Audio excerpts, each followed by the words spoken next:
Geopolitically, yeah, we in a field. That's for Israel. Wonder, is it real? Took the way you saw the world, then distorted it. Now you think you wanna rock that twirl somewhere orbiting. Theories disproportionate, the truth distorted quick. With a forceful grip, they force a misinfo that we absorbing quick. Took the people's signature, that mean extorted it. They forging it, if news ain't good informants who informing them. There's a surplus, but they tell us there are shortages. Credit economy mortgages, dollar that's supported with empty fortresses. But what's important is this reporting ships important. Yes, of course it is, but extortion is in accordance with an assortment list of foreign tricks we ignoring, which informing this, informing this. It looked like we were snoring tricked. Pedophilia and the government endorsing it. Yeah, eugenics is exactly what abortion is. You just vilify those insubordinate. Way to matrix engineer, that's unfortunate. Geopolitically, we in a field. That's for Israel. Wonder, is it real? Rappers actors say they high, say they sip with pills. Glorify suicide so they get the deals. Big pharma set it up just to flip the pills. Control the music industry until the scripts get filled. Geopolitically, yeah, we in a field. That's for Israel. Wonder, is it real?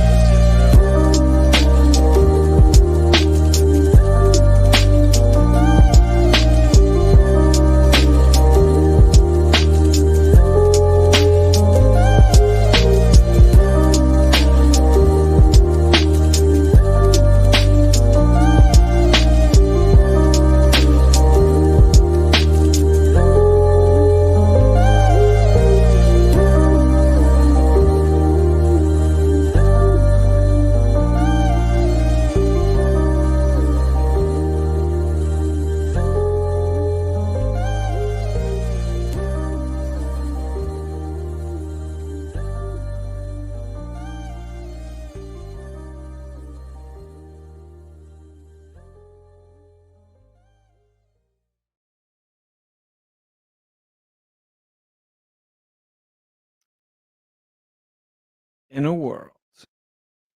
What up, though, fam? What up, fam? My hair looking crazy, fam. All right, how's it going, man?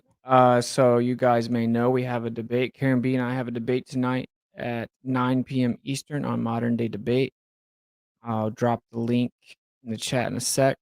So hopefully you guys can come check that out. Support us in the chat. As you know, what normally happens when we go on Modern Day Debate and debate Flat Earth, they get a lot of super chats, and 95% of them are just directed at me. So it'd be cool to have some Flat Earthers rep the squad. I mean, you guys don't have to send them money. I'm not saying that. In fact, if you want to support Karen B and I with any type of financial support, instead of doing that, that would be understandable. But yeah, not with Professor Dave. Nah, he hasn't dropped a set yet. Best of luck with it. Thank you. All right, let me go ahead and pull this debacle up, and we'll get started with that. So I think maybe what we'll do here, we'll cover what everyone probably already knows, which is there's a fallacy called a strawman fallacy. All right, so when you're debating, now look out for this tonight too, by the way. Could crank the volume up a bit. Could I, though? Do I really need to turn the volume up?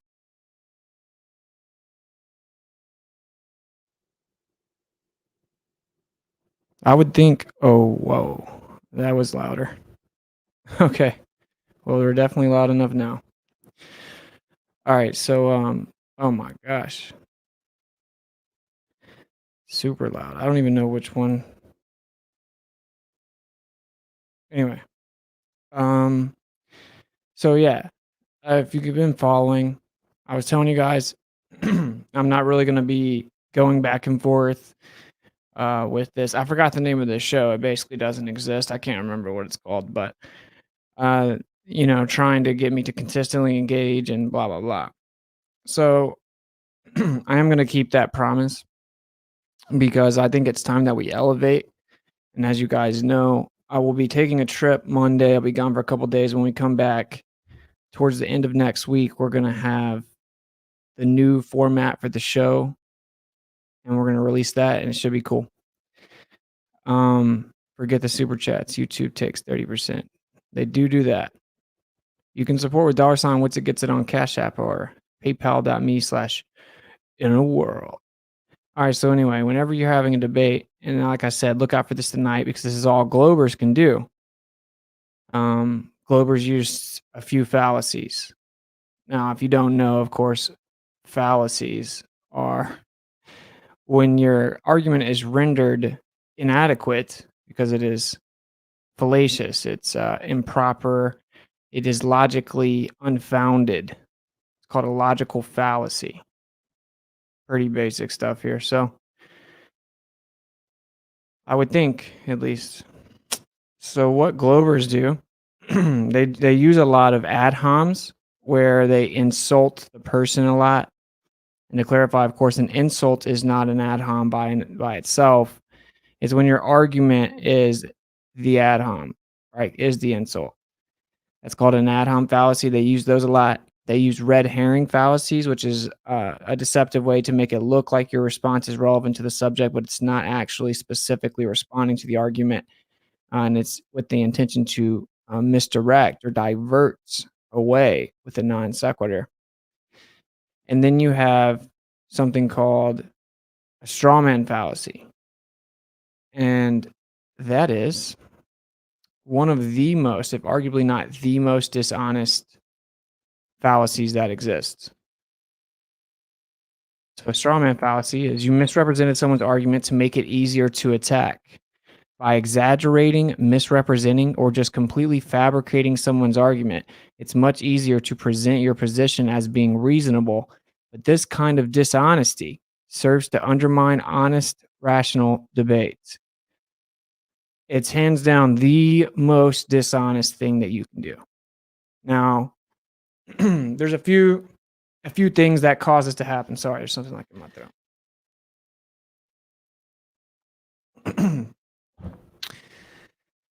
There's a few things that will cause this to happen. One is that the person doesn't actually understand the argument.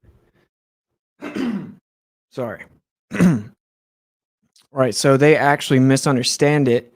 They respond to something that isn't actually being argued, which is a straw man, but sometimes it's an honest mistake. You misunderstand it, right?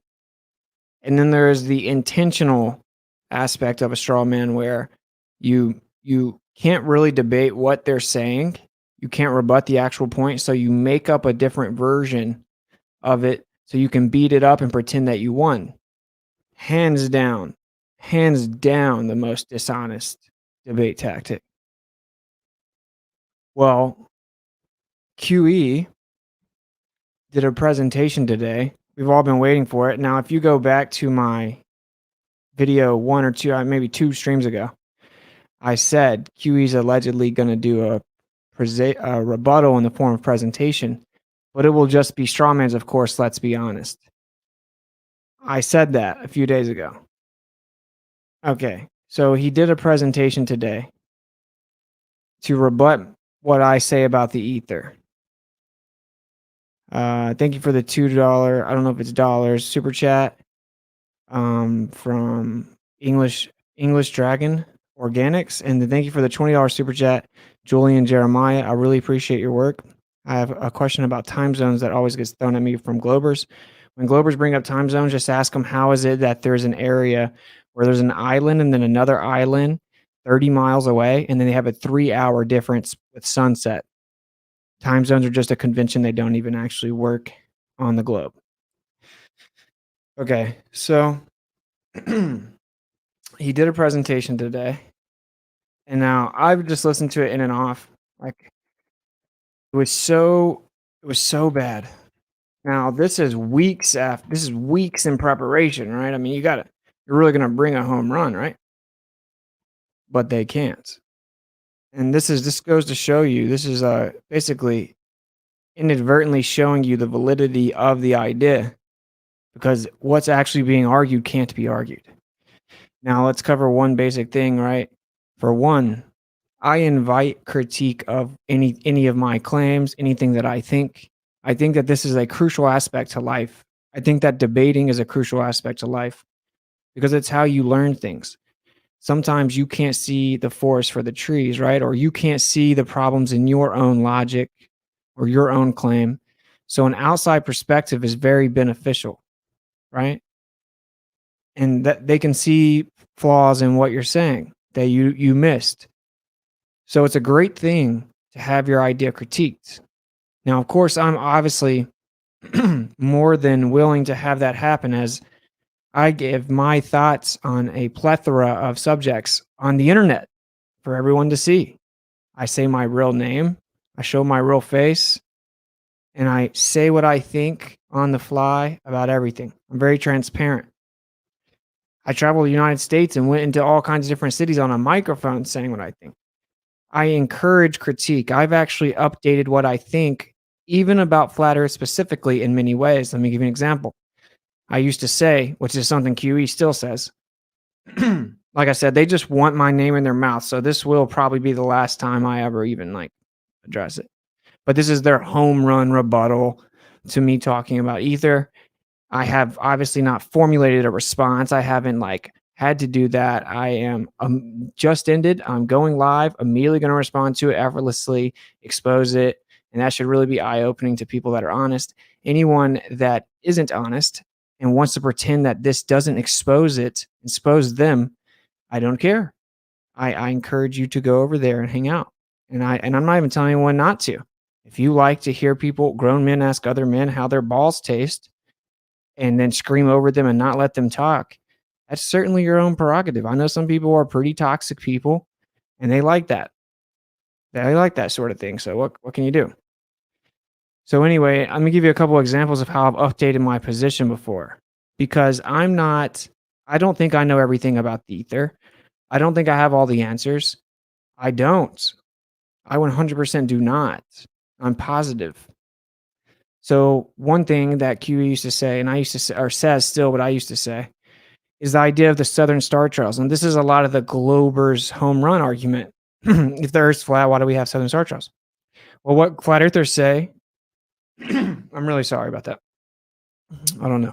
I live in the city that supposedly cut an atom in half. Oak Ridge, straight BS. Love your work. That's East Tennessee, baby. Shout out. I visited there. Yeah, you can't split an atom in half. It's ridiculous. I had to prove the atom first. Thank you for the $20 super chat. Gilead.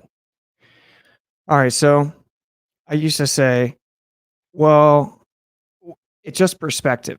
So when you look in a different direction, the way that whatever you're looking at is perceived is altered, right? So if you stand on the other side of a road, it looks like the car is going the other way. If you put a 6 on your ceiling and walk to the other side, it looks like a 9. If you walk to the other side of a whirlpool, it looks like it's turning the other way. It's just perspective. Now, based on the direction that you're looking, this is true. And this would explain, in theory, why when you're looking south, it looks like the stars are going a different way. But all stars move east to west. Now, this is what I used to always say. Now, I've had to update this because I've now seen verifiable time lapse of the south where there's a circle around a certain area, a certain point. So them all going east to west doesn't rebut that. Perspective doesn't rebut that. So that's not the answer. Oh my goodness. So now I understand that, there's something else going on. Now we can use a paperweight, put it over concentric circles and get the same effect. So if there's some type of container, which we know there is something containing the gas, then it would result in that optical effect. Magnetic holography could explain it. There could also be 2 actual sets of stars. And just like you can demonstrate with magnetism, a bar magnet, a solenoid, you can show that you would get these different movements. So there are explanations, but saying perspective alone is not correct. And so I had to update what I said. The point is that if you're honest, sometimes you have to walk things back or admit, oh, I was kind of wrong about that, or that wasn't the full answer. And you got to swallow pride to do that. Now, if you cannot do this, you cannot learn. You cannot grow. You are going to be stagnant. This is what we see with a lot of globe earthers, right? They cannot even entertain the idea of admitting they were wrong. Certainly the people that have been studying it for years, teaching it, and been on the internet debating it, they can't walk it back because of pride. Okay, so I want to point that out. I'm all for critique. I invite it. I invite the critique. what I think I've been doing is trying my best to critique it, right? That's why I'm a flat earther. I critiqued the globe. I wanted to fully understand it. To be able to actually, rebut something, you have to fully understand what it is that you're rebutting. So anyway, this is not what's going on with this conversation, of course. And I'm going to show you, like I said, I haven't planned this or anything. We're obviously not going to be listening to it. He's just screaming insults the whole time. But we are going to pull up the presentation and show how ridiculous this is. Let's go. No, I don't actually know. Is this the first scene? I think that's the first screen. How easy this is going to be. I haven't planned it. For weeks, they've been trying to plan this, right? Haven't planned any of it. You can also watch the debate yesterday with Brian. He objectively lost the debate. Now, that's another critique they say. They say, you say the word lose or win. Yeah, I'm just saying it as in when you have a debate, one side rises up victorious, right? Like, meaning one side's correct, one side is demonstrated to be true, while the other one is false. I don't do this as I can wear my badge. Now, ironically, these are the people that say they're 300-0 and that they've never lost and all this stuff. But anyway, it's just a colloquial use of the term win or lose, right? Now, like, I don't care about that. I've been wrong about things. In a way, being wrong about things is good because you get to grow. Okay, so it's not about me trying to win. It's about me critiquing a bunch of loser grown adults that have thought that they somehow have juice enough to go around and wage war, take scalps, and then eliminate this conversation from the flat earth realm. No one's allowed to talk about it because they're the unelected flat earth cult leaders who have a script they've been repeating on repeat every day, all day for 5, 6, 7 years. And me jumping on the show to kill time, just to listen to it, me being asked my opinion about the ether, me giving my opinion after asked, and then being ridiculed. Now, they're like females. This is why I don't want to keep doing it, because I can't honestly give my opinion without kind of like, insulting them. It's my honest opinion. Now, I won't be calling names and cussing and coming up with nicknames for them and stuff like that. Although I did for Arwen because it's hilarious. But anyway, in case, just actually a quick reminder, if you guys didn't know, they did spot an Arwen in the wild. So they got a picture of him. He's alive and well. Everyone, don't worry. He's alive and well. Arwen has been spotted.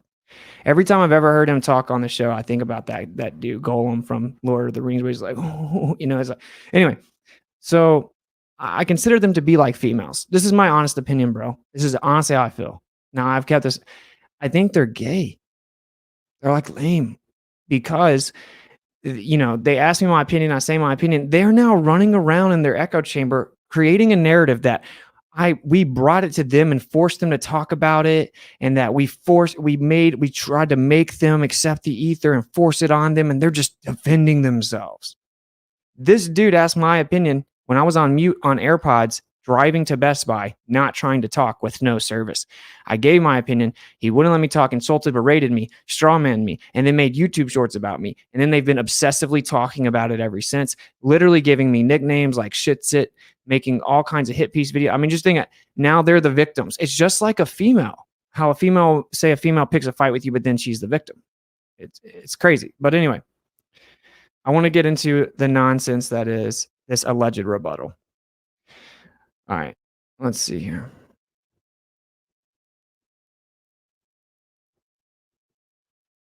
All right, let's start off with the basics. Define nobody. What you're going to find out is every single thing that they say is a lie. Now, this is not an accident. This is intentional dishonesty. This show will crash and burn. They brought it upon themselves. Lay in the bed you made. Not my problem. You should know that I'm not the one that you want to really try and go at with beef on a personal level. Ask Nathan Thompson. And it is what it is. And I won't be doing this much. And I have a debate tonight. We don't have a ton of time. So anyway, this is in context of me saying, okay, now they started strawmanning one of my claims, right? And so I jumped in and I said, nobody's saying that ether is science. I was saying it as in I made a claim And then they started ridiculing me, claiming that I claimed ether was science, and then muting me and not letting me talk. So then I came off the mic to say, nobody's saying that, as in I'm not saying that, right? Like me responding to the straw man about my argument, saying nobody's saying that. And they took that to mean I meant it literally. I'm speaking for all people that exist, and no one ever says it. That's literally their argument here. You can't make up how stupid their arguments are. I couldn't even make it up. So that's what they're talking about, is how I said nobody, but then I meant that I was actually saying, yeah, I was in a debate. Someone was like, straw man. I'm like, no one's saying that. Like, I'm not saying that. I even clarified that, but they wouldn't let me talk for 7 attempts to try to clarify. I was just talking about me. He went on a 20-minute rant about how Bob does say it. Someone else, another human being, says it. And I'm like, I'm not Bob. Okay. So there's the first one. The whole entire presentation, and I haven't even watched all of it. I just know that literally everything in here is a lie. And it's just like what Globers do. Just think about it. Think about that, bro. Grown men gossiping, calling me names, and lying.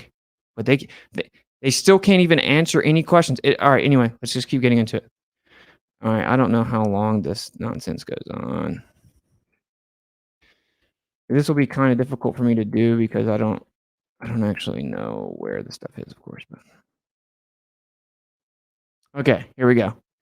We have electromagnetic waves, light in a vacuum. We can show an ether has a medium, and it's waving through nothing, which is an asinine claim. Okay, this is what he says. What I say. 10 days later, what's it, shits it. Light is not a particle or a wave. It's already there. The medium ether, it doesn't need a wave to go through it. Now, that's been my opinion on this subject for like 3 years. Really suck that in. 3 years, bro. Nothing to do with 10 days later. 3 years. Now, what I said was we can shoot light through a vacuum. Right now, again, you can be dishonest and not try to understand and respond to the merit of what I'm saying because of the inability to use vernacular without material confinement of the terms. But that's like a 5-year-old being very, very dishonest, right? It's mind-blowing how incredibly lame and dishonest us all is. But anyway, so he's saying, I said electromagnetic waves in a vacuum because he said I'm talking about light. I said, yeah, you can shoot a laser through a vacuum. All right. And so like, well, how does that happen? Like, is the light sustained within nothing or whatever? It's technically not nothing. They say there's a few hydrogen atoms per cubic meter, but of course, atom is just a concept and has never been verified. You can't actually see atoms or anything like that. I've covered this in depth. Right now, let's see. Let me make sure I can read it. So I can't even read his presentation because it's got so much profanity, and I don't like to cuss like that. But what in the flying F? Your entire effing right out of the gate argument, shits it, then dragged along by you for 4 effing hours, is that the medium ether for electromagnetic waves to travel through, hence ether. Now, I've made it very clear, right, that I don't think that light travels. I say light's already there. What we call travel or speed is what I call the rate of induction. They then mute me and they go bragging and touting victory about how I'm so stupid because I said it doesn't have a speed, but then I said rate of induction, which is a speed. And I have clarified very simply. No. We have a rate of induction, but what we're quantifying is not travel from point to point, rather the rate of perception of illumination. We are quantifying how quickly we see illumination, but it's not traveling. What's already there is illuminating at a certain rate, and we quantify it. Okay? Now this is the actual position. Now again, what they have to do is strawman the position because they cannot debate the position. It's hilarious. So they say that I'm contradicting myself because I say rate of induction, but it doesn't have a speed. And they're like, look at the definition of rate. We're quantifying the rate of perception or illumination. It isn't traveling from point to point. That's the actual argument. Now, this is why I'm not in any way being like biting my tongue anymore. They know that. They know what I said. They're intentionally lying. It's insane. And for obvious reasons, he had 120 people watching that. That's the most people he's ever had on his channel watching him.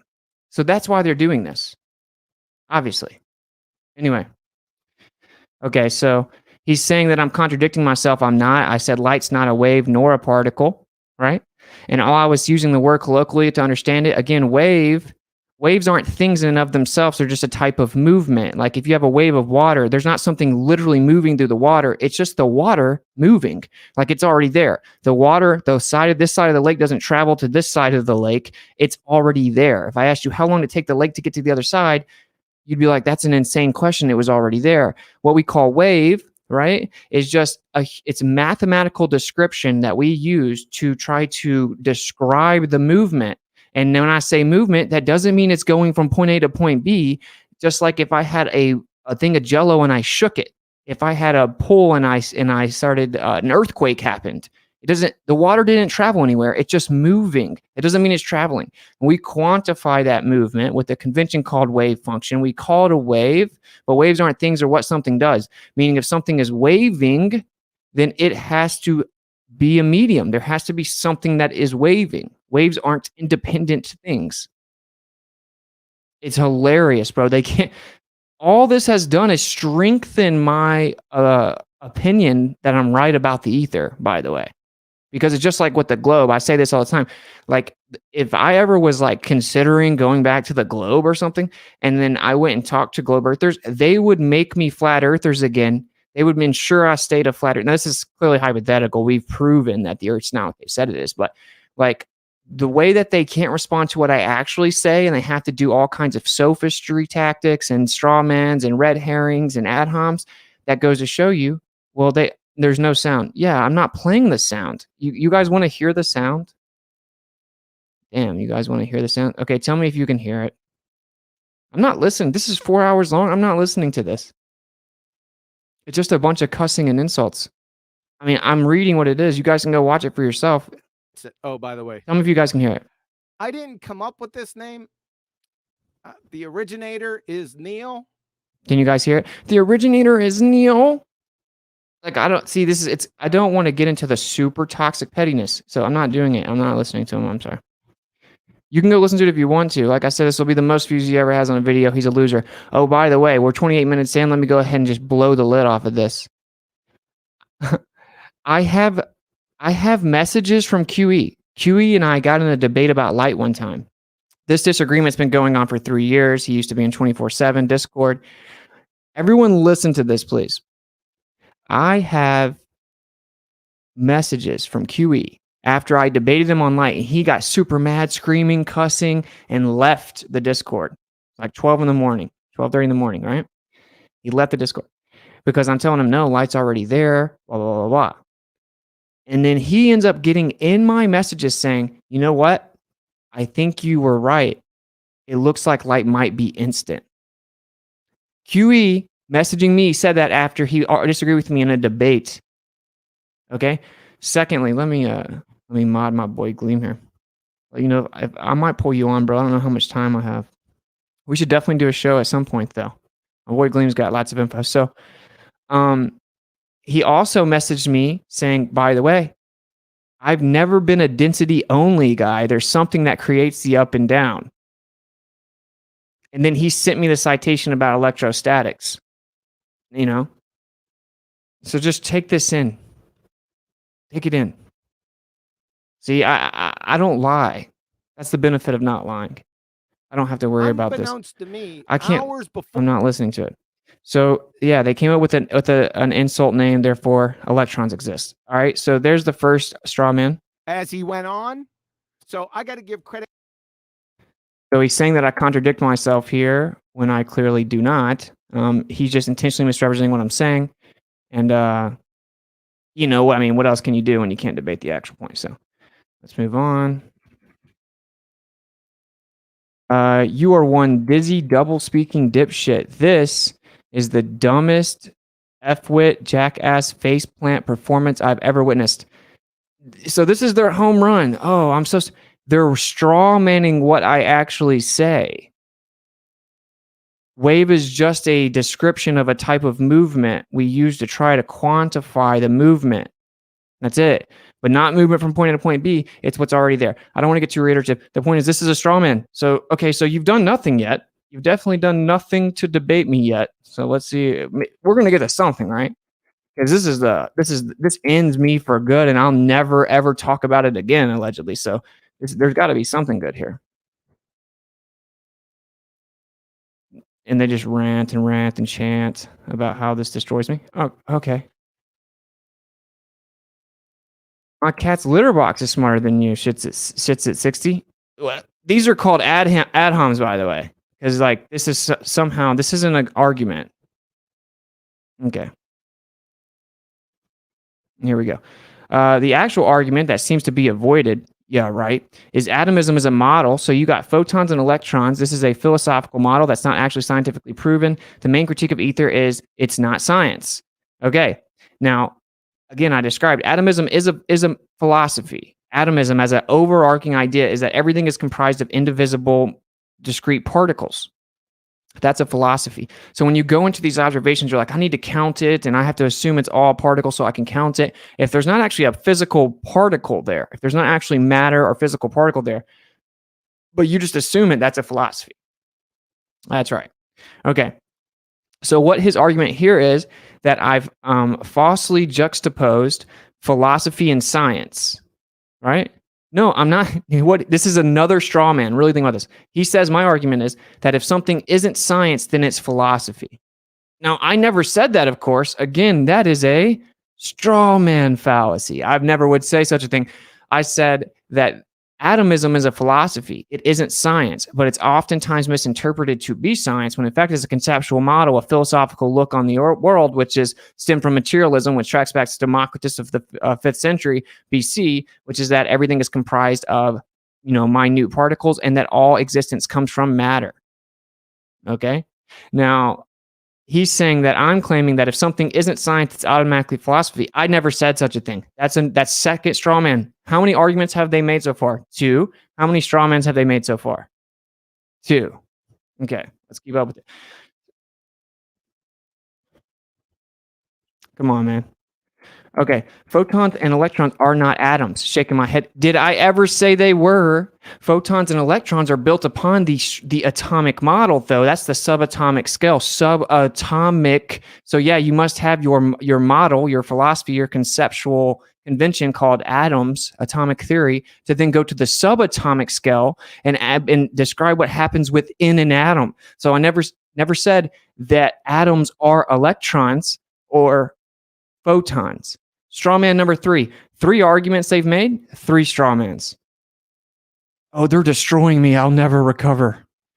Discovering atoms or atomic structure is inherently not science because natural science only adjudicates how or why, cause and effect. Atoms are what is, existence inquiries. So basically his argument here is it's not science because it is. So his argument to prove the existence of atoms and photons and electrons is to say they exist because we just know they exist. That's his argument. And again, I put up the disclaimer in my presentation. No one's disputing the phenomena. We're disputing the concept, the interpretation, the interpolation of the data within a materialistic definition to quantify it. And there is no physical little bubble called an atom, and it's never been spotted. You can't actually see them. And they're just looking at certain areas with electronic manipulation and motion sensory. I have to talk kind of fast. I do have the debate at 9. And of course, they also say that since I talk fast, that means I'm wrong. Well, no, that's incorrect. Okay, so anyway. So basically what he's saying is that atoms, photons, and electrons exist because they just are. And that's not science because science doesn't deal with what is. And then he compares it to stuff like water and grass, right? So he just blatantly reifies it. A reification fallacy is his argument. This dude's such a genius. We should all listen to him as the unelected cult leader of Flat Earth. Okay. And this is just a bunch of ad homs, as you can see, right? Like directly by an incoherent second grader. Blah, blah, blah. I mean, you guys tell me. If you guys want to hear it, we can, but I'm not going to like sit here and listen to it, right? I mean, like, let's be real. All right. Maybe you can see it better like that.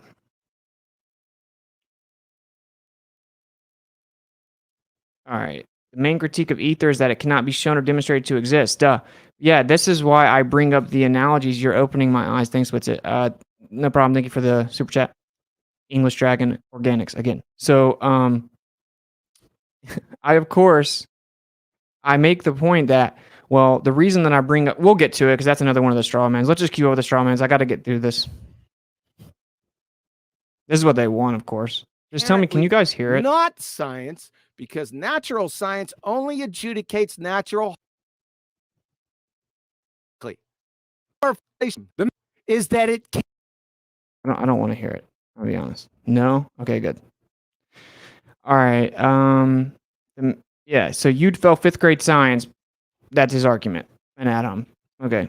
The main critique of ether is that it cannot be shown to demonstrate to exist. Yeah, that's why I explained the analogy with consciousness and the creator. You can't physically manipulate the creator, but we know by logic that something has to exist called that put the world into place. So there we go. I don't agree with people making claims about ether and exactly what it is and even the name.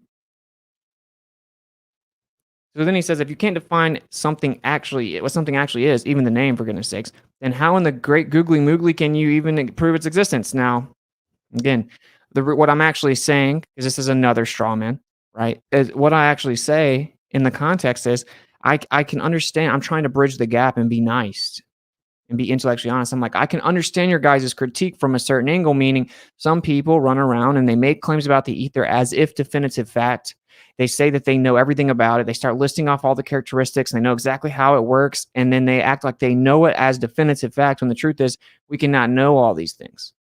You see what I'm saying? So I'm like, I disagree with people not prefacing like, well, we're just trying to figure this out. This seems the most logical to me. This is what I put together so far, instead of presenting it like definitive fact. That's me trying to bridge the gap because almost no one really does that. Everyone just says it appears like, it seems like, I think it acts like, right? But I just was agreeing with the critique that people could be more careful with how they word it. Okay? That's what I'm actually saying. And I said, even the name itself, just like how flat earth or the word Christian, it has all this baggage and these stereotypes, it's stigmatized. So I'm like, the word, I don't even care about the word. That's why I presented that something's there or nothing's there. Nothing can exist. There must be something beyond the material. And so if it interacts with the material world, that would explain a bunch of this phenomenon we have that does manifest, right? So that's my actual argument. Just keep up with the straw mans. I mean, it's like 5 so far, and we're not even like a couple minutes in. Like, I don't even think I'll be able to do this. It's so bad I won't even be able to cover it all in time. All right, moving on. So you don't agree with people making claims about ether, but that's exactly what you've been doing nonstop for the past however many months. Again, I've been laying out what I've found out about the ether, what I consider to be the most logically viable interpretation of what's going on, and the different characteristics. I point to people like Oliver Heaviside and Faraday and Tesla and and Steinmetz and Charles Proto Steinmetz is obviously a genius, and he's an electrical field theory fatherhead. So it's like, I at least want to kind of look at it. And so I kind of figure things out and I piece it together. So when he says I make claims, now I don't make definitive claims. I very openly state, I don't know exactly what the ether is. I cannot scientifically prove it. I consider it to be the only logically viable thing. So this is again a straw man. Wow. You guys are crushing. Okay. So basically he's saying I'm contradicting myself by saying I don't agree when people make claims about the ether, but then I've been making claims about the ether. When what I'm actually saying is definitive claims about exactly what it is and how they know it for a fact. And the truth is we're just trying to figure it out and no one knows exactly what it is. So then he says here, quoting me. Now, another thing I want to point out, a lot of his quotes, he'll take them out of my stream. I want you to really understand how dishonest this guy is. You can talk about never recovering. You are getting exposed. So think about how dishonest of a person you have to be to do this right here. Let me give you an example. Say you come to my stream and I'm like ranting, talking about this discussion. And for example, with the electrostatics, like you heard Brian yesterday kept saying, you have to use a Van de Graaff generator. You have to use a Van de Graaff generator. So that's not science. You didn't prove it because they don't like the fact that you can literally prove that electrostatics makes things float. So they have to throw it all out by saying, oh, you used a Van de Graaff generator. So then I was sarcastically critiquing that, saying, oh, you can't call that science because you used a man-made device. And if I ever say that, it's because I'm sarcastically exposing or elucidating how insane of a notion that is. This guy took me sarcastically making fun of the absurdity of that position and then attributed it to me in a transcript as if that was the claim that I was making to then show how stupid it is. That is intentional dishonesty. There's no way around it. There's literally no way around it.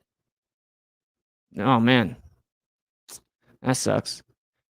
That sucks. And dude, you have a thin. I see everything, bro. So all you people playing both sides and all stuff, like you guys got thin patience with me, to be honest, because you guys are lame to me. I said that. Yeah, I said they're acting gay. Yeah, they are. They're acting like little children, gossiping. We're gonna move on. Oh, they can literally go on an hour-long rant, just absolutely doing nothing but personally insulting people. But if Austin says they're acting gay, then he's the bad guy.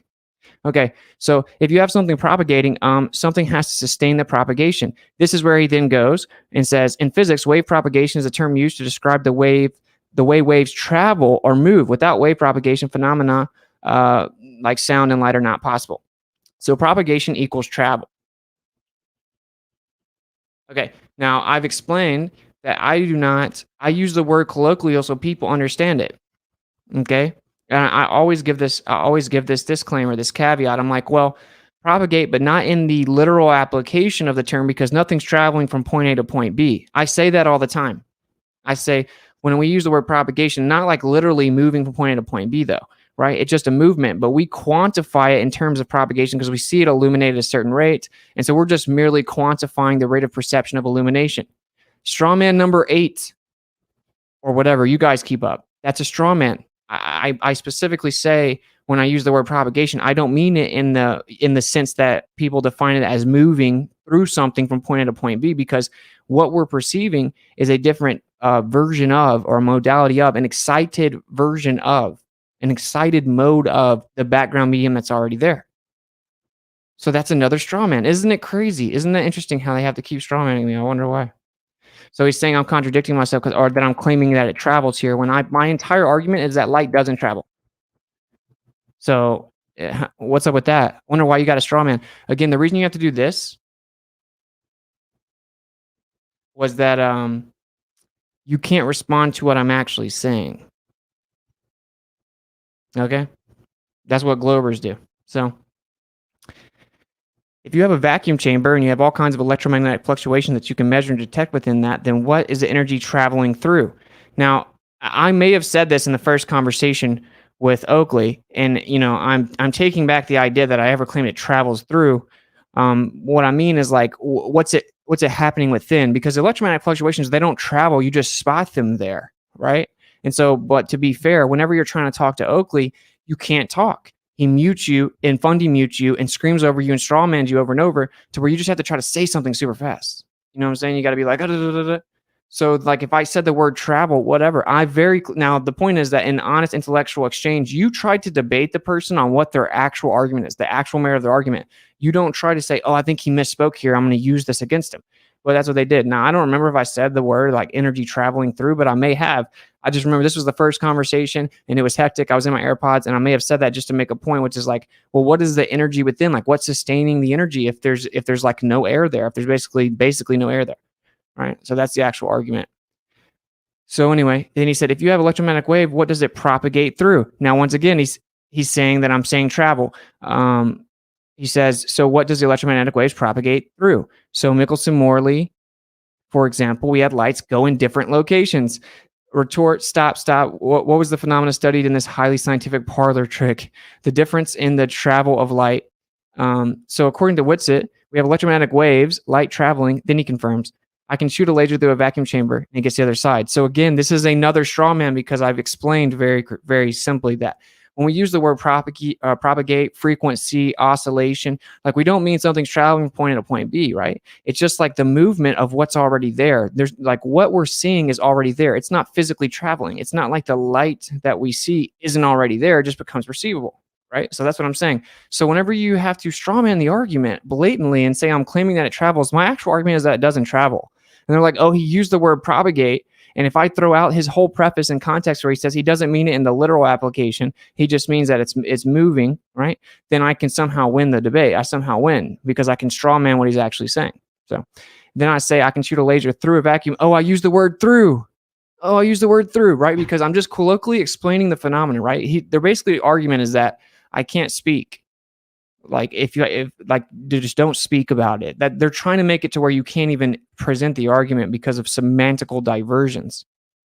So a laser is light, according to you, electromagnetic waves, the same as you said here above. Now, again, waves aren't things in and of themselves. They're just a type of movement. So I could never say light is a wave. That's an incoherent, stupid statement because waves aren't things. And as is applied within quantum mechanics, it's just a wave function, which is a mathematical description of movement. So it's not what the light is because waves aren't things. You see what I'm saying? So seems pretty simple to me, but anyway. So yeah, what I'm saying in here is that if you have a vacuum chamber, the light will show up on the other side, and then in their own convention, it goes through it. So I'm just trying to like bridge gaps here when the truth is that the light was already on the other side of it before you ever quote unquote shot the light. All you're doing is introducing like a coherent excitation, right? A coaxial circuit of excitation of the oscillating electric and oscillating magnetic field, meaning that they are vibrating. That doesn't mean that they're traveling. That's very dumb. And they're like, oh, you can't use the word vibration or oscillation or frequency. That means you're saying it's a wave. No, these are just mathematical conventions we use to describe movement, but it isn't a wave. A wave isn't a thing. So that's a straw man fallacy. It should be very eye-opening to you that if I'm so dumb and this argument's so dumb, then you probably wouldn't have to blatantly misrepresent what the actual argument is. So the question is, again, like, well, what's sustaining the light in the vacuum chamber if we know it's not air? And basically, it's a simple logical thing, which is, well, if we claim that air is what sustains the light or it's sustained within itself, which doesn't make any sense, like the air is the medium that sustains the light. Well, that doesn't seem to be what we observe because in a vacuum chamber, it seems to propagate more effectively. Now, again, it's not actually speed of travel or anything, right? Meaning we just see it quicker. We see it faster. Illumination is more effective, right? So that goes to show us that the air is just an additional medium that's impeding our perception or illumination. And that's an interesting question, right? If like, well, how does that happen? There has to be something sustaining it, that sustaining what we see as illumination, right? And all of these can be summarized with a straw man that I've very clearly denoted. There's a difference in what light itself is and then what we perceive as illumination. To conflate the two are incompetent. It's incompetent. Okay, moving on. Now, obviously, I haven't even planned this at all. All I have to do is read it on the fly. So, according to you, electromagnetic waves are electromagnetic fluctuations equals light. And these lights are traveling. Literally, that's not according to me because I say that light doesn't travel. So that's a straw man fallacy. Isn't that weird? So, according to you, this is not what you're actually saying, but I'm going to beat it up because I can't argue what you're actually saying. So according to you, light is a wave and it's traveling. Roll that beautiful bean footage. I'm guessing that he played a video where I'm saying that light doesn't travel, which is my actual argument. And now he's just trying to say I contradict myself. But I don't. They're trying to say I contradict myself because I use the words oscillation, frequency, reverberation, propagation, right? But this is all just, different conventions we use to describe how quickly we see the light. That's it. The light's not actually traveling. It's already there. Whatever the light is already there. I see the light is the background medium being excited, and it gives you a different version.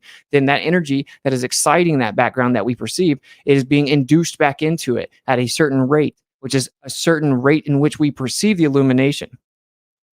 Oh my gosh. Now, I've come to the conclusion that some of this is actually, they don't understand it. And so I'll give them a pass on that. I think they actually don't understand some of it, but some of it's blatantly dishonest on purpose. And that's why you got to get buried. Okay,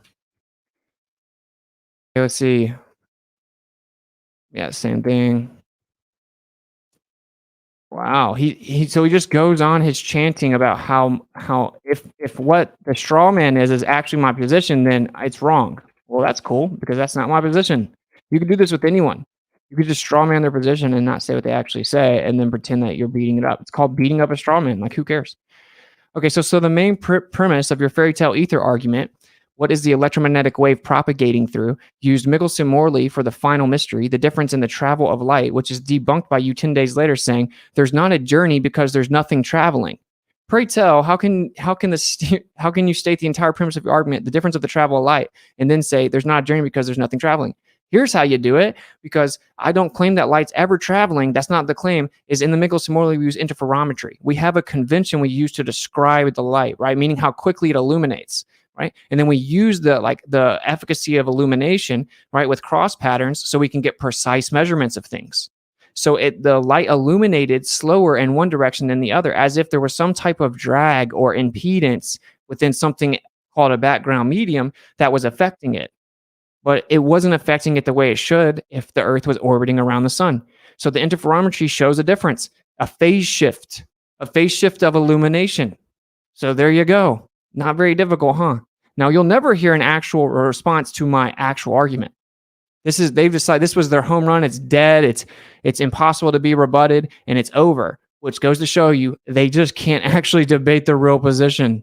Pretty funny. If you're being honest, some people aren't honest. They have too much ego, and they're going to defend this and pretend I lost no matter what. I don't care. I don't care about people like that. So that's not a journey because there's nothing traveling. So there's not a journey because there's nothing traveling. These are quotes. But he's sitting here strawmanning me because I used the word propagation with the disclaimer. I don't mean it in the literal application of it moving from point A to point B. I'm just using it in our convention sense of us quantifying the perception of illumination. So the propagation thing is still like a sort of travel. It's not a travel. There's nothing traveling. There's nothing traveling. Why is this not understood? See, again, I'm coming to the realization people just don't understand it. I don't even care anymore. I don't even care, bro. You should tap out of the conversation if you're not capable of interpreting it. That's my honest opinion. Okay? If I have a body of water and it starts to vibrate, the water doesn't travel. It's already there. We can quantify the movement, the disturbance, but nothing's traveling. It's so painfully redundant at this point. I don't even care anymore. So he's saying I'm double speaking because I'm fanatically religious doofus dunce. See, a bunch riddled with insults. And so just so you know, technically this is an ad hom because he's using a straw man, meaning he's not rebutting my actual argument. And so all of his insults, as if that validates any more of his point, is an ad hom because he's not actually debating what I'm saying. I understand what you're meaning, but I don't find it satisfactory. Okay, well, that's your own personal prerogative. Go believe in the speed of light that's been debunked. I don't care. How do people not understand this? Here's an analogy. If I have a lake and we have neon lights lined up on the bottom of the lake, and the lights are it's dark outside, we go look at the lake, and then I press the button, all of a sudden you can see the lake look different because now the purple neon lights have lit the water up. So the water was already there. Now you're just seeing it look different. Okay? That's all that it is. Now, when we see it move, say you have a lake and there's an earthquake. So that lake starts moving around. It starts moving around. Now, there's a movement there. There's an oscillation. There's a vibration. The water is like moving, but it's already there. It's not going from point to point. It just starts to move around. This is why, based on the coherency, we have quote unquote like bigger waves or quote unquote smaller waves, because we're just actually quantifying the vibration, the oscillation, the movement of the medium that is already there. And this is really frustrating for me, by the way, because it's like, if you can't understand it, you can't understand it. But then take it and pretend that it makes me dumb and personally insult me. And just like Bob is saying, the whole time he's calling me what's it, shits it. Like that's where it's kind of insane, right? It's kind of insane. You actually aren't comprehending it. So therefore I'm dumb. That's wild to me, bro. Anyway. Okay, here we go. Waves aren't things, they're types of movement, which is my argument. So he's putting my argument there. Then he says, does movement involve traveling, you double-speaking effing clown? Wow. There's another straw man. Are you guys seeing this? Am I going crazy or something? He puts, waves aren't things, they're just types of movement. And he said, does movement involve traveling? No. Okay. Here's my wallet, okay? Look, if I do this to the wallet, did my wallet go from here to here? No, the wallet's already there. It's just moving. It's not traveling from point to point.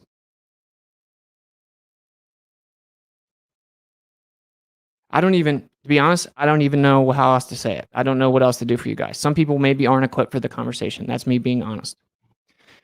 Okay, in physics, wave propagation is a term used to describe the waves The way waves travel or move without wave propagation involving wave, sound, and light would not be possible. I don't know why it's cut off here, but it's cut off. So it's cut off on his screen. So anyway, now again, I don't care how people describe it with their mathematical description or convention of a wave, right? Because nothing's traveling. The medium that is the light itself is already there. We quantify how quickly we perceive it, a disturbance. That doesn't mean anything's traveling. Honestly, I don't know what else to say, man. I don't even know why you guys don't get it. So ether doesn't claim that light has a speed. So he says reification fallacy, pathetic fallacy. No, I'm not saying that you're saying that I can't even try to argue for the logical framework, because if I use the word ether, I'm reifying it. I'm not. I'm explaining the postulation so everyone can determine for themselves, what's the most viable explanation. So we either have like the atomistic quantum mechanic definition of light, which is a quanta of light, which comes from Einstein. Einstein's the one that came up with the definition of the quantum definition of light. Okay, physically traveling as a little discrete energy packet or a packet of energy or chunk of whatever stupid word you want to use. Like chunk of what? Information. Oh, profound. Okay, so anyway, I'm not reifying anything. I'm just explaining the logical framework. Okay, let's just move on because I don't want to take too long. So, I suppose ether has vocal cords, aerobic, respiration, blah, blah, blah. He's saying I'm reifying it just because I talked about it. I'm not saying, no, I can just assume it's true. I'm explaining that if what ether says, ether is a logical framework of interpretation, right? And so it's describing this background medium. And they're saying that that's a contradiction by saying that logical frameworks have properties and all that stuff. Like, no. I'm explaining that it's just logical. It's just a postulation, a logical framework of interpretation, okay? That's what it is. Now, what it's proposed to be itself, like ether itself, is this. Everything they're saying is a straw man. It's really bad. It's really bad. So anyway, I'm not reifying it. You unwittingly must claim that light has a speed because it has a frequency and is traveling or moving. I don't claim that it's traveling. When I say frequency, right, that's just us describing the movement, but it isn't traveling from point to point for the 400th time. So I don't. So now he's saying I have to claim light has a speed when I literally don't. I say light is instant because it's already there. Nothing is traveling from point A to point B. There's a huge misconception that conflates what light itself is with the rate of perception of illumination. Rate of perception of illumination. How quickly we see it isn't what light itself is. That's just how quick we're seeing it. That doesn't mean that light is traveling. It's already there. Oh my God. Huey says wave function just math. Now he's saying it's measuring travel of light. Yeah. The ironic part is they're the ones that doublespeak. But anyway, I don't have too much longer. So because Karen B and I are dating on Modern Day to Beat. Shout out to Karen B. Go support us if you don't mind. All right. So then he defines rate of induction, right? He defines rate. It says, then you headfirst faceplant into the drained cement pond with rate of induction. What does rate mean? Rate, the speed at which something happens or changes. Rate, the speed at which something happens over a particular time. So ether believers, what's the speed of light? That's a straw man fallacy. I'm telling you that light does not have a speed as in distance over time because it isn't traversing a distance over said time because it's already there. If I go look at a pond, it's already there. So it isn't traveling. So it's a semantical BS straw man fallacy to say, oh, he used the word rate of induction. That means he's claiming light has a speed when, again, for the 400th time, rate of induction is simply a quantification of perception of illumination. If you think I'm talking too fast, slow it down. It doesn't make me stupid. It doesn't make it word salad at all. You're quantifying how quickly you see it. It couldn't be placed simpler than that. So this is another straw man fallacy claiming that I'm now claiming, based on my inability to understand, I'm contradicting myself, that I'm claiming a speed of light when I'm literally saying the opposite. This is insane, bro. Okay, the point is simple, right? You can either ignore the question or you can address it. Retort what question? What sustains electromagnetism? Electric current, duh. And when you shut it off, magnetism goes bye-bye now.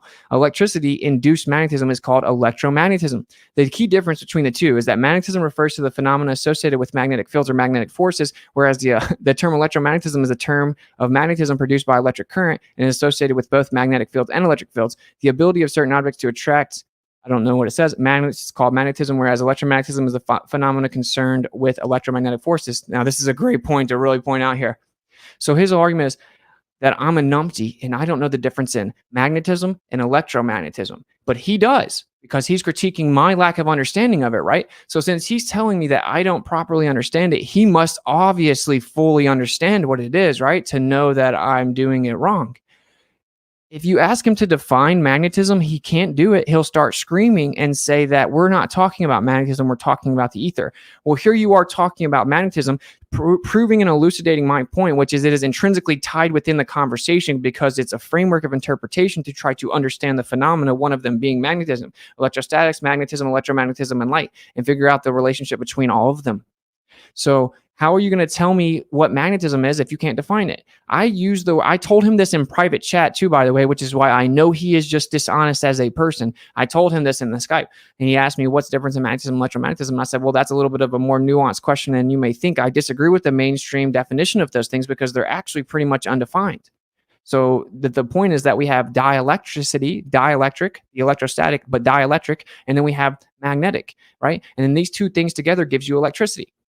And so he's saying I don't understand it, but simultaneously saying he can't define it. Because if you ask him, well, what's a magnetic field comprised of? What is magnetism itself? He'll just be like, oh, it's a force. No, a force of what though? What is magnetism? In quantum mechanics, you know his little baby that he says is the most experimentally valid field in the world. Quantum mechanics defines magnetism as the exchange of virtual photons. You know, the guy that he props up as the fatherhead of quantum, Richard Feynman, literally explains that it's just a concept because our equations don't work, because our assumption of particle physics doesn't adequately explain the phenomena of magnetism. He's now critiquing my use of the word, saying I don't understand the difference in electromagnetism and magnetism when he literally can't even define it. That's ironic. Okay. So this is, again, another strawman fallacy, though, right? Because I've already said I don't agree with the mainstream particle physics definition of these words. So then he's going to take those definitions of the words, and as I use them, say, oh, see, you don't even understand, you're using them wrong, which is a strawman fallacy. It's insane, bro. All right, moving on. That was so hard to rebut. I haven't even had to watch the whole thing. All I have to do is pull it up and read it. So stupid. So stupid. We got people when they're amping it up. It's so funny. Like, Jesus died for you. He was amping it up, which is hilarious. QE says electromagnetism doesn't even exist. Yeah, or he'd say electromagnetic waves, which waves aren't things. So shame on QE. Dude, it gets so much worse, dude. It gets so much worse. It's called quantum winging. Oh, quantum winging it. That's fun. Okay, before we go too much further, we should discuss how electromagnets differ from your run-of-the-mill permanent magnets. Why is he using this word? He can't even define it. None of these clowns can even define the word magnetism. They have no idea. Now, it is admittedly like somewhat of an elusive phenomena, electricity and magnetism, and it has boggled the minds. Now, particle physics doesn't even have a viable framework to explain it because they have a prediction based on particle physics and assumptions. They then take their prediction, they look at magnetism, it doesn't work, it debunks particle physics. Now, actual science is understanding your prediction's wrong, your theory's wrong, it doesn't work, it's not viable. You don't then frantically make up some other nonsense called particle physics so you can make your math work out. That's the opposite of science. That's called a religion. The irony. But they want to detach themselves from the claim, the implications of the claim. And I've been elucidating this for a while, which is why I said, you know, I think this is a good thing because if you can't listen to what I'm saying and be honest and try to figure out what's going on, be like, I hear what Austin's actually saying and then weigh it out. If you want to frantically lie and then cling on to strawmans, I don't want you here. I don't care. QE literally gets his interpretation from globe earth science and hopes it helps flat earth. It's insane. It's insane. It's exactly what it is. All right, let's move on. This is so easy, dude. Maybe I should wait, well, let me do this. Share. Yeah, you guys should hear it. So tell me if you guys hear it. Magnets have two poles, north and south, and attract things made of steel, iron. Type of magnetism, see this term. You guys should hear it. Compare and contrast. Something different's coming at you. Whereas the term electromagnetism is the type of magnetism produced by the electric current and is associated with both magnetic fields and electric fields. Now, you can't define magnetism, though, QE. So why are you talking about it? Unbelievable. Ironic, isn't it? Ironic. It's like if I listen to the audio, it just makes it look even worse, honestly. How stuff works, science, how stuff works. Before we go too much further, we should discuss how electromagnetics differ from your run-of-the-mill permanent magnets. And by the way, just to expose this Jesus died for you guy, right? In the chat is like, Austin, Wizard says good things in between his defensiveness. This dude was in the chat amping up how awesome of a presentation this was and how awesome that he laid it out and how they just destroyed me. Now he's over here trying to play both sides. Well, ironically, the funny part is that you don't have any problem with him literally bombarding me with insults the entire time and strawmanning me, which is called lying. You don't have to like completely hide him in entirety, but you've been exposed pretty easy. Like the ones holding your popsicle art to the fridge. As you know, magnets have two poles, north and south, and attract things made of steel, iron, blah, blah, blah, blah, blah. We're going to get down to the really important part right here. An electromagnet is the same way, except it is temporary. You see, like we're becoming dumb having to listen to him. So like literally because it's so slow and ignorant. I'm just being honest. That's what I think. It just really is going to ruin the whole thing. So here, let me go ahead and explain the straw man fallacy, right? So they were asking me, I was trying to give context to what Bob was saying, which is like, there is science that supports the ether, not that you can scientifically manipulate the ether itself as an independent variable and prove it tangibly or anything like that, but that we have tons of science that we can manipulate on the earth, and it supports the framework of interpretation of the ether. And they're trying to say that he's saying ether is science, and like him and I kind of don't fully agree necessarily on the word science. So neither here nor there, they were supposed to be debating me, right? Which they obviously can't do that. So anyway, when we're talking about it, I was explaining, yeah, we have science to support it. Like we have science that we can do that supports this framework of interpretation. And I gave the example of a magnet, and I'm like, so you have it. Now they kept cutting me off and wouldn't let me talk. They wouldn't even let me say my argument, just like I exposed Brian last night. Right. And now they know they didn't let me actually say my argument. They know they muted me, screamed over me. They asked for what's your dependent variable. And I'm like, okay, you have magnetism. You have the independent variable of electricity, just to give an example. And he's saying that's an electromagnet. He doesn't know anything about what he's talking about. Let me explain. So if you have a magnet that isn't a magnet yet, you can introduce electrical voltage to the magnet, right? Turn it into a magnet and then turn off the electricity and it will remain a magnet. So now it's just a magnet. Now it's just magnetism, but the electricity made it a magnet, right? Because actually the strength of the electricity was stronger than, we'll use the word molecule as a convention, the intermolecular reaction or state or resonance that was there was discombobulated, right? But then you put a lot more power in it in a certain direction, it's going to line it all up. It becomes coherent, thus creating a magnet. So then you can remove the electricity, you still have the magnet. So he's trying to say I'm stupid with a straw man fallacy, saying that I brought up the dependent variable of magnetism with the independent variable of electricity. And I don't understand. I should have said that the dependent variable was electromagnetism, when no, I shouldn't have said that. I'm talking about how you make a magnet. Then you remove the electricity. It still remains a magnet, QE. You're wrong again. Straw man number 50. Wow, that's just so hard. Okay, moving on. There's vacuum energy. Retort, what's vacuum energy? Answer, vacuum. Colloquially, of course, there's no such thing. This is me trying to be intellectually honest and explain, well, I know preemptively, I know nature abhors a vacuum, and you're going to say there's no such thing as a perfect vacuum. We're explaining that in a vacuum chamber, there's still a lot of energy that shouldn't be there because there's not even nearly the air that should be there to supposedly get all this electromagnetic fluctuation and energy that is inside of a vacuum chamber. So it's coined vacuum energy or 0-point energy, right? So that's what it's called. That's what we're talking about. So when I say what I say here, which is, colloquially, of course, I'm going ahead and trying to be intellectually honest and get out in front of it and say, well, it's just colloquial because there's no such thing as a perfect vacuum. But the point still remains, which is that if you take out as much air as you can, then we still have all kinds of energy that shouldn't be there based on particle physics predictions about electromagnetism, magnetism, electricity, electrostatics, all the above, which are all misdefined. The reason I use the words, because electromagnetism is all encompassing of a word and it's misunderstood. And the truth is that there's dielectricity and magnetism coherently together give you electricity. And so this not being understood doesn't mean I should somehow become stupid and use their misunderstandings. 100% correct. FED will never recognize 0-point energy. They can't. They just have to say there's no vacuum. Their response is there's no such thing as a vacuum. They can't respond to the actual phenomenon. They just have to find a way to throw it away. So it's absurd to throw these insults.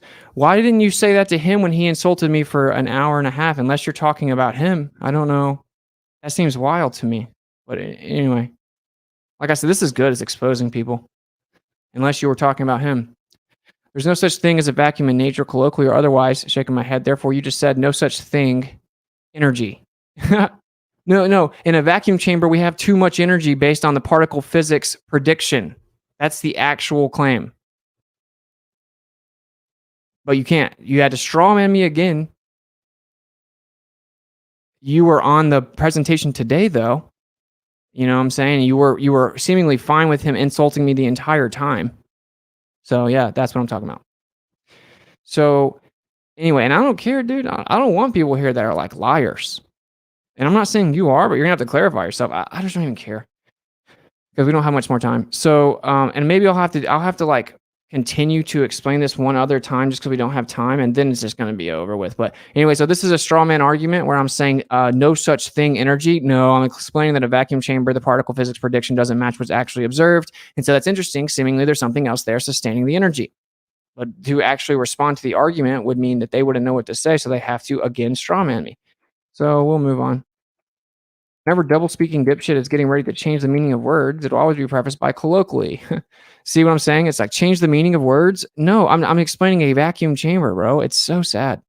So here he goes. So photons and electrons are not science. Correct. The existence of something is a what is inquiry. The scientific method only adjudicates natural cause and effect, how or why suppositions. Of course, just because an inquiry is not scientific, it doesn't preclude the trueness and or demonstration thereof. It all depends on the question being asked. Dude, I'm explaining that you can't actually prove the existence of electrons. We have a phenomena of discharge. They call it electrons, but that they can never find it. It's just a conceptual idea. It's a model, assuming that the electron is matter so they can quantify it. And then they get a charge. Then they put it in their stupid pseudoscience charge to mass ratio and try to make up the fact that it has matter. The electron has never been proven to be a physical particle of matter. And that's what's being pointed out here. Now you're literally saying, no, it's not science. It just is, which is the most bold, blatant reification fallacy that could ever exist. The most egregious form of a reification fallacy that one could ever commit, which is just to say, it just is. Oh, wow, that's a good rebuttal to me saying it doesn't exist and there's no evidence for it. You haven't actually substantiated the claim of a physical particle of matter called the electron. If your rebuttal is, it's not science, it just is. Good point. My point is that it's not science. It's not scientifically verifiable. You haven't verified in any way the existence of this thing.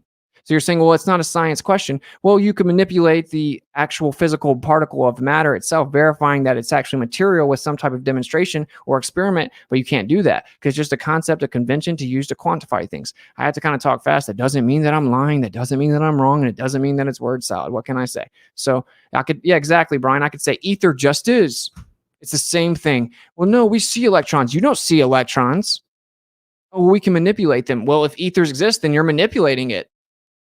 You see how stupid it is? Like, now that is a reification fallacy. I don't say, oh, we know the ether is because it just is. I promise. I literally just lay out, well, it's just a form of interpretation. I consider it to be the only one that's logically viable. There's only one person being honest here. I don't care he's like, oh, I dropped out of college, all this nonsense. I don't care if you went to college. I don't care if you used to teach. You're getting intellectually eviscerated. It doesn't matter how you try to spin it. This is a straw man fallacy again, right? Well, actually, this is just a reification fallacy because, yeah, I did say that. And so he's basically saying that I'm claiming that the existence of something is science. I didn't claim that. That's another straw man fallacy. Every single slide so far has been a straw man fallacy. Has anyone noticed that? So photons and electrons are not science. So you're talking about philosophy. So the existence of trees, leaves, waters, rocks, flamingos, consciousness, etc. aren't science. Therefore, according to you, they must be philosophy. Another straw man fallacy. I am not claiming that if something isn't science, it's automatically philosophy, as if that's a dichotomy and those are the only two things that exist. I'm explaining that if you're trying to make claims about the natural world and how it works, but it isn't scientifically verifiable, then it is a philosophical framework. And that's what atomism and the subatomic scale is, and that's what quantum mechanics is, and it utilizes that for mathematical conventions and quantification purposes to replicate things for technology, etc. But it isn't actually science. science. It isn't actually verifiable. It is a philosophy assuming everything must be comprised of some type of material nature so that we can quantify it, and that isn't reality. So I didn't say that if it's not science, it's by default philosophy. I'm explaining specifically why this is a philosophical framework, and I explained it in my presentation, and it's been like 3-4 weeks. You worked on it this long, and you still can't even actually argue the point. So this is once again a straw man fallacy, and we looked at it, right? Straw man fallacies are the most dishonest type of fallacy that exists. And the reason I guess I get so worked up, and I'm going to calm back down because I don't want to be what I despise, basically. But it's like all the arrogance and insults and everything, and like laughing about how stupid my position is and how stupid I am when it's not my actual position. It does get very frustrating, bro. It's kind of frustrating. So I'm just being honest. Like, that's why, I don't know. It's frustrating. So anyway. Okay. He said, I said, the double slit experiment is not an experiment. It has a man-made device. Now, when I said this, I was being sarcastic, right? Like, it has a man-made device. That doesn't mean it's not science. I was pointing out that they try to say that to me about the Van de Graaff generator. Check the super chats, please. Okay, sorry. 2018, David Palm versus Robert Sungenis. ᴄᴏᴛᴇ experiment proves ether. I suggest you rephrase by saying that light exists and is revealed like parts of the non-visible spectrum under specific conditions. Okay, thank you for the $20 super chat, Gender. I hope I said your name right, man. Gender neutral. Thank you for the support. I will internalize that and think about it. I see what you're saying. It's not a bad way to phrase it. Okay. Professor Phil, I can intellectually destroy you at another time. I don't have enough time to go back and forth with your nonsense pseudoscience.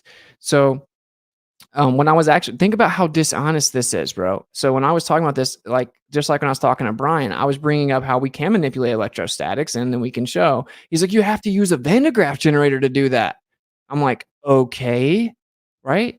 And so I've had many of them tell me, like, no, that's a man-made device. That's a man-made device. And they've said that a lot. So when I say that, I'm being sarcastic, like I'm elucidating how stupid of a claim that is, right? But we can't really do experiments without man-made devices. Like, we need them to measure things and to manipulate IVs and all that, right? Like, so that's why now they're saying that's what they've always said, but that's not true. They literally blatantly strawman me when I'm making fun of, listen, I was making fun of how ridiculous the idea that it can't be science if it's man-made device. I was making fun of that. Sarcastically making fun of that idea. He takes that quote, attributes it to me in a transcript, and says that that is what I was saying, that the double slit experiment is not an experiment because it has a man-made device. Wow. Could you be more dishonest? We're talking past each other. I'm literally addressing everything he's saying. So no. And again, Jesus died for you. You might just want to stop typing. I saw all the stuff you said about me in the chat, buddy. So you're not smooth. I read all of it. Okay. Anyway, moving on. I'm sorry that this is me getting worked up. I'm trying to calm down. We just got so many little gamma mels, man. And it's like flat Earth is better than this, bro. All right. So which double slit? There are literally thousands of alleged double slit experiments. How about some of that specificity that you always request? Yeah, just the entire format of what's called the double slit quantum. It's pretty simple, bro. Not complicated. Yeah, you can't call ᴄᴏᴛᴇ a parlor trick and then pretend that the double slit is a scientific experimentation that definitively proves things. That's the point. If you have to reify the very independent variable you're claiming to prove, that is a reification fallacy. You claim you shoot photons, and then your proof is that we assume the photon, therefore proved the photon. That's called a reification fallacy. This is another straw man, though, of course, because it blatantly was a lie taken out of context, which is sad. Okay, so he said all experiments have man-made devices in them. It's the natural phenomena that must be natural. I know that. I never said it. Again, it's a blatant straw man. Then he says you'd fail 5th grade science again because he strawmanned what I said when I'm actually making fun of the lunacy of that, because every time I bring up the electrostatic manipulation in a Van de Graaff proving that things can float, and we have a naturally occurring observable phenomena of electrostatic levitation with bumblebees and with spider ballooning and with beetles. And so we're manipulating that variable in a Van de Graaff to show that it makes things float. Now he's saying I was saying that it can't be an experiment without a man-made device. Wow, bro. Really think about that. So again, straw man. We don't have enough time. It's so dishonest that it takes me forever to Okay. What this shit said, the actual argument is we only have two viable, potentially viable frameworks that have been offered for interpretation. So then he mocks me for saying potentially viable, right? Which is why I'm saying, yeah, okay, we have two potentially viable, meaning we're going to look at these two different things and we're going to figure out which one is viable. They're both, in theory, at the onset, they're both potentially viable. We're going to look at both. He mocked me as if that was contradicting myself. This is insane. It's insane how dumb this is. Interpretation of what, pray tell? Good one. So the natural world. You said interpretation of what, pray tell? The natural world. That's what it is, QE. We're talking about the natural world. The two proposed frameworks to interpret the natural world. One is atomism, which is the idea that everything comes down to indivisible, minute particles. And then we have ether, which is there are things that interact from the metaphysical that aren't like matter as we state them. Okay, anyway, moving on. Who offered this false dichotomy fallacy? I already said many times in my videos, it's not a true dichotomy meaning there's nothing else you could propose. It's just the two most famous, most prominent ones. 99% of the world believes one of them, which is the atomism, right? Subatomic particles and quantum mechanics, which all fall under atomism objectively. You can't have subatomic particles without having the atom. It's called a subatomic particle. And I'm saying this is the one that they're promoting when they talk about electrons and photons. And to actually claim the photon, you have to reify the electron, which is subatomic particle, which is from atomic theory. So it's, again, it's me critiquing the two prominent ones that have ever really been proposed, not claiming it's a true dichotomy. You can offer another one like rope hypothesis, which also claims that it's little ropes made of matter, and then it doesn't explain what the ropes are sustained within. I've addressed all of this. And the fact is that you've watched all of it, which means you're intentionally lying and misrepresenting what I actually say. And that is such a bad look for flat earth, dude. Who offered the false dichotomy? I just explained that it's not, again, we're going to have to, I'll have to like actually do this more because I'll have like an hour, but there's no way we can get through all of it. The actual argument is, yeah, I already said that. When we're talking about people's ideologies, are your offerings mutually exclusive? Can someone acknowledge the material world exists? Well, duh. Yet you still know with absolute certainty that the immaterial or supernatural exists. So he's saying, what I'm saying is that that he's saying everyone's a materialist because you have to acknowledge the material world. So by definition, everyone's a materialist. And he's saying that I'm trying to say that if you're a materialist, then you don't acknowledge the immaterial, meaning that I'm saying if you acknowledge there's matter, which is everyone with his definition of materialist, which is like if you put your socks on and if you touch your keyboard, that's matter. So he says that's materialism. That's not how I'm using it, though. This is another strawman fallacy. What's up with all the strawmans? Why does everything have to be a lie? Well, this is weird, right? So I'm obviously defining it, as I did in my presentation, as the ideology of materialism, and I define it as, when he calls it like true materialism, or he comes up with some other name for it, I defined what I'm saying, right? And it's Democritus, okay? It's the idea that, you know, everything is made up of individual particles. That's where this idea came from, the idea of atomism. And I define materialism as all things stem from material, that there's nothing outside the material world. Now, I'm not claiming that everyone that thinks ether doesn't exist is a materialist by that definition. Again, not his stupid diversion red herring fallacy definition, right? I'm talking about like the materialism that I'm speaking of, which is mainstream. That's what quantum mechanics falls under, that little realm, which is materialism, that nothing exists outside the material world except for two concepts known as space and time, basically, but they say that's in the material world. Right? They say there's nothing outside the material world. And that's what atomism is, because if you wanted to try to describe nature, the natural world, and you want to be able to quantify it, and you think that there is nothing outside the material world, then you would say, well, everything must be made up of little bitty particles because everything is where we are in this material world. So that's what I'm talking about. This is another red herring fallacy where he's saying that, I explained this last night, which he admitted he watched my debate with Brian, which means, again, he's intentionally lying. He's intentionally going on the internet and lying. When I go through the nuance and I responded to Brian and explained it to address the nuance of, well, yeah, I understand what you're saying. Technically, we're all materialists in the sense that we interact with the material world. So we're all materialists to that extent. I'm talking about the ideology of materialism, that nothing exists outside the material world. So this is another strawman fallacy. And I know it's not going to be reiterative or redundant. It's because I have to keep on saying it as many different ways as possible, because it seems, but the truth is, I have to realize, I need to be more wise in this. I have to realize it's not about a misunderstanding. some of them may not be fully understanding all my points, and that's fair enough, but it's just about dishonesty. So I can say it till I'm red in the face. I can raise my voice. I can talk real fast, and it's not going to change anything because it's not about that. So that's why I don't care. We're going to elevate beyond this. I'm not going back and forth with them anymore. I think it's stupid. Okay.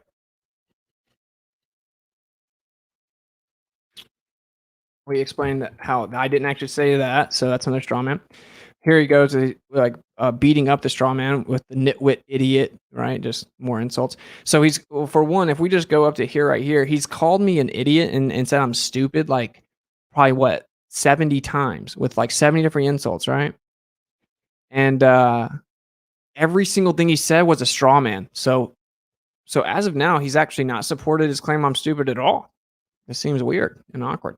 Okay, what are you made of, material or immaterial? He thinks this is an argument against me.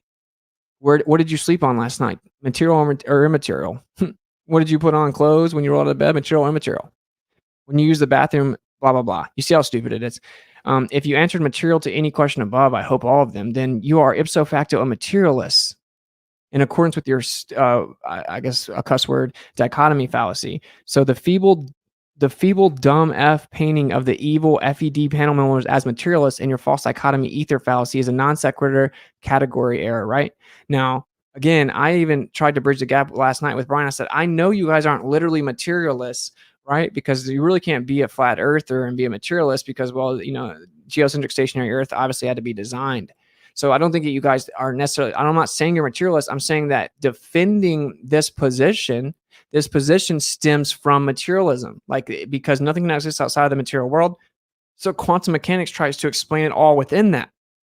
Atomism, atomic theory, subatomic particles, they try to explain everything within the material world. So you are defending a philosophy that is by definition materialism. The idea that nothing exists if it's not materially manifest. And that's the framework, or more so the confinement of quantum mechanics and subatomic particles. So this is, again, another straw man fallacy. I didn't claim, I'm saying they're defending as materialists. So anyway, gender neutral, thank you for the $10 super chat. UV has too much energy while infrared has too little for an opsin molecule to effectively or efficiently detect it. Theory: since visible light has the right amount of energy for our eyes, energy via ether equals light. Okay, I like it. Yeah, I agree. I think that light itself is a modality of the ether being excited. That you're seeing it become manifest. So anyway. Okay, so if you answered material, blah, blah, blah, we answered it. All strawman fallacies, bro. Sad, honestly. I'm sad. And again, what's so funny is I literally have conversations with him admitting that I was right and he was wrong, and it looks like light is instant. And if light's a physical particle, it can't be instant. If you think the photon's real, you can't claim light is instant. It has to have a speed. And you say it goes through the slit and hits the plate, that means it's traveling. How can it travel instant? And they won't see, this is why they have to strawman me, because of questions like that, you can't answer it. You either have to disavow that light is a physical particle called a photon, or you have to disavow that it's instant. You can't claim it's a physical particle and instant at the same time. So this is why they have to strawman. And this is why they said that they're going to be done with this conversation. This definitively ends it, because this is all they have is to put a bow on all these strawmans, pretend that they destroyed me, which is none of my actual argument, and then to move on from the conversation because they can't debate it. And I don't care. They don't even deserve this much energy from me. I'm doing this for flat earthers as a response to their quote unquote home run, and then we're elevating above it. QE had to make Nil proud. Yeah. Super, super wild. All right, we'll listen to a part of it for a second because I gotta go grab something real fast. Can shit up on the spot because that's all he can do, and he thinks he can Elmer Fudd sophistry his way out of it every time. He actually thinks he can do it. He believes he's done it over and over again. Shit's at 60. You shoot a light at a double slit. They claim that a single photon enters two slits simultaneously and collides with itself. Wrong! From Professor Anton Zeilinger, premier quantum physicist. Double slit experiment through the wormhole. We are not allowed to talk about the photon passing through this or this slit. Neither are we allowed to say the photon passes through both slits. All this kind of language is not applicable. Okay. So he goes on to probably add homie some more, but if you watched my stream last night, I specifically explained it. So I have been saying, how does a single photon go through two slits? It's hyperbole to elucidate the insanity of the current paradigm of quantum mechanics, which to make their math works, has to invoke something called superposition, is which the photon could be in multiple places at the same time. And in theory, mathematically goes through both slits and collides with itself as a mathematical fix to the problem with claiming that it's a physical photon. Now, I'm not claiming that anyone's specifically claiming that a physical photon goes through two slits, but I'm elucidating how absurd it is and how detached from reality is. So when I say, how could a single slit go through two slits? How could a physical photon go through two slits at the same time? I'm making a point, which is that the demonstration shows that it isn't a viable framework, right? That's what I'm actually saying. And so last night I chose to very specifically explain, well, I know that it's obviously just a mathematical convention, right, of superposition, where they claim that it goes through both slits at the same time just mathematically, but they don't literally claim that. It's because they don't know which one it is or whatever. Okay, so, and that it acts like a wave even though it's a particle, and then they reified that a wave is a thing even though it's not. So I explained it in my show with Brian yesterday specifically, that I'm not meaning it that way and that it's hyperbole to elucidate the insanity of the claim. And then he goes on the next day to still straw man what I'm saying. This is another straw man fallacy. Very interesting. Seems like a reoccurring theme, huh? So it begs the question, who are these they that you conjured up here? It's just quantum mechanics in general using the mathematical convention of superposition to try to explain the phenomena. Okay. And he said, I said, no one understands this better than me. This is going to be hilarious. Well, what? I don't even see. Of course, when you take everything out of context, it's like you can make up anything. He takes my sarcastic comments out of context, puts it on there, and claims I'm actually claiming it. He tries to make me look bad with saying something like this, right? Which I don't remember ever saying that. I never said, like I've specifically said, I don't know all things. And I said, it's funny that out of all these people, obviously a generalization, not literally everyone, but all these physicists that are considered the smartest people in the world, they still can't fully understand the double slit. It's just so confounding to them that the photon somehow stops doing what it was doing when we observe it, even if it's detected after, or if it hits the plate after it's detected to observe it, as if it can transcend time. And I'm like, all these people don't understand it. And I understood it super fast, being that I have a different framework.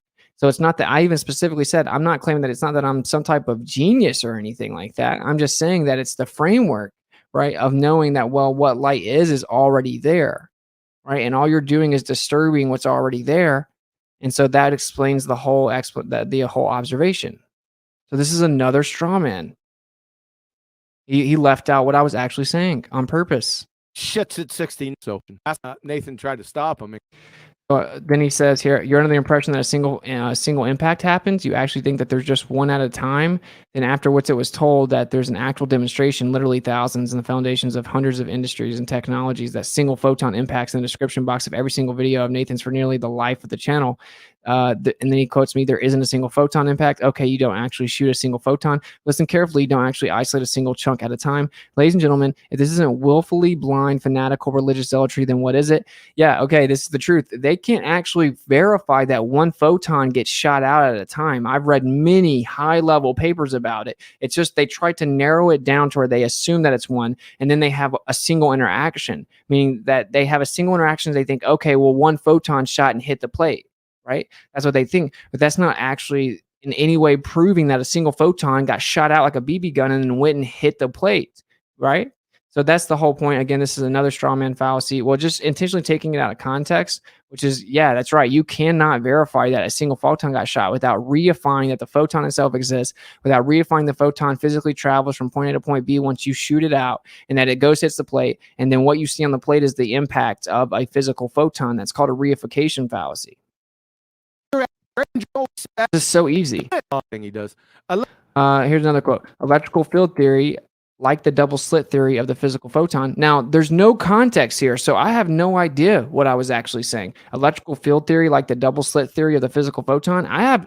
There's no context. He's intentionally taking things out of context to try to make me look dumb and lie about what I actually say. Think about that.